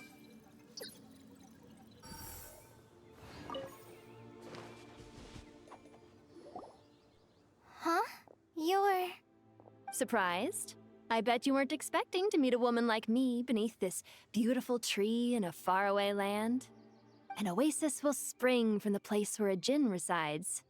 That saying falls somewhat flat here in Mondstadt, given that everywhere is already so lush and green. Lilupar, what are you doing here? I made friends with Miss Nicole. I asked her to bring me here and then invite Kale to come. The prologue to this story is that I have a wish. It has stirred within my heart for centuries, millennia even. Originally, it was merely Al-Ahmar's lie, but now it has become reality. Could this be... related to the goddess of flowers? My dear young lady, my mistress left her final trace in this world upon you. I can't tell you how glad I am to see you here. And now I have seen you, and peered into your heart. You have experienced hardships and suffered setbacks. The torment an ordinary person might expect to face has befallen you threefold. This is the source of your resilience. But, beneath all this, I've witnessed the seeds of desire. You yearn to return to the simple life you once knew, do you not? I do. I want to throw away everything that isn't mine. But how do you decide what is yours? The scars that others carve into your flesh? The kindness and love they inscribe? Are these things not yours as well? They are. This is something I've talked about with Miss Nicole. Miss Nicole said I should learn how to adjust my standards. I just want to live as an ordinary human. Anything beyond that isn't mine. Don't you want anything from the remains of the goddess of flowers? She gave me a revelation once. I think that's already more than enough. In the past, you would not have possessed such a rich heart. Your brief life has taught you to hold on to everything good, to home in on kindness. How fascinating. You're nothing like Nabu Malikata, and you're certainly not her. Of course not. I'm not some great and powerful being, Miss Lilopar. Yet I am a Djinn. We exist because of the Lord of Flowers. We revere and love her. My wish is to see her one last time, to give everything for her. Kale, can you do this for me?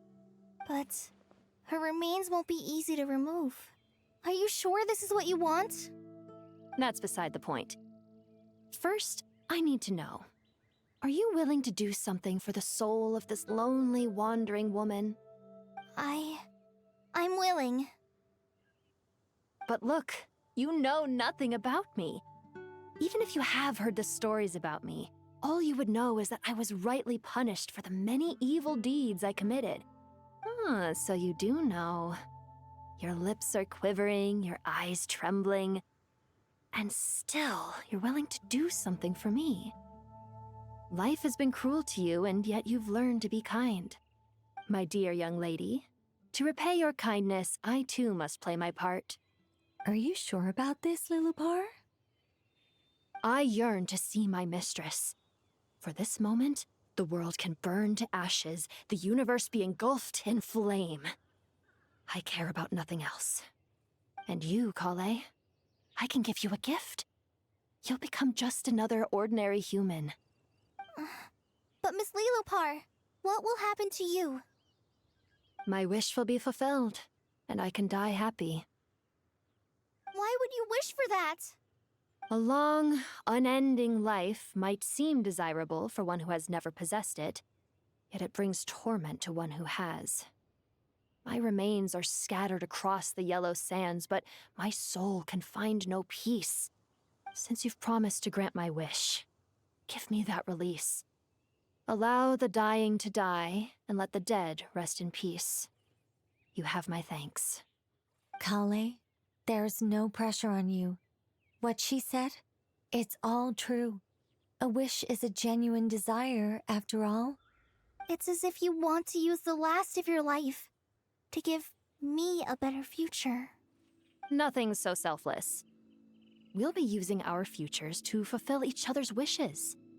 This is a noble act, a beautiful and secret transaction between two women.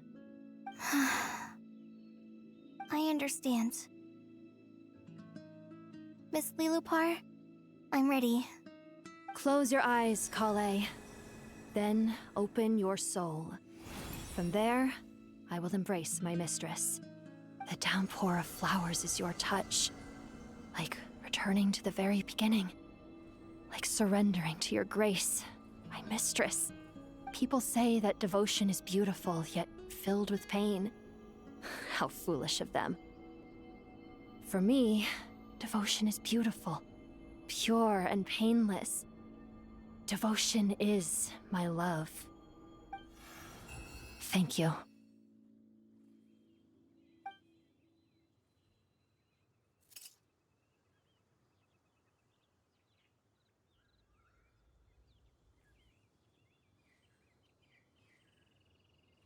Lilupar! She disappeared? She left, carrying the blessing of flowers. Kale, are you alright? I'm fine. Now that the remains are gone, I don't actually feel any different at all. Those remains weren't hurting Kale. Not as she is now. They simply exist. Besides, I could sense a deep yearning within her. Kale must have already received what she was yearning for. I'm doing fine. I feel relaxed. There's really no need to worry. Then my wish has come true, too. To become ordinary? That's just one of my wishes. Actually, I have a few more. For instance, I want to protect the people I meet and help them find happiness. That sort of thing. So between Miss Lilupar and me, you fulfilled 2 wishes already, and protected 2 people. Wonderful, isn't it? I feel so fantastically happy. I guess that settles things here. So what's next? What do you want to do when we get back to town? Clay, look who I've brought to see you. Hey, Kale! I heard you guys were holding some kind of secret event. How come you started without me? Huh? Oh no, it's nothing like that. We were just saying goodbye to an old friend. Really? Who? Me. The old me. So that's what this is all about. Did you come all the way to Mondstadt for that? Because we knew the old you so we could witness the change? Exactly. The old me is gone. I puffed her into the air, and she became a fluffy pink cloud, floating into the sky, before disappearing forever. Do you think, maybe up in the sky, she has friends waiting for her with test tubes, flasks, and bows? Oh, when you put it like that, it doesn't sound so bad after all. What do you think, Miss Nicole? I think maybe that's right. At least, if it were up to me, I'd consider that a happy ending. Dear Sucrose, even though my childhood ended long ago, these past few days have really felt like growing up again. I've become stronger, and I feel like I can finally accomplish things by myself. Surely someone as mysterious as you will find a friend like this fascinating? Always growing, always thriving like a plant. I came to say goodbye to my old self. I know that after this, she'll be gone. Thinking about it makes me feel a little lonely. I know the weakness that kept me company will one day leave me too. But somewhere in my heart, I feel a great sense of joy. It feels like I've always wanted to take this step.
Oh, is it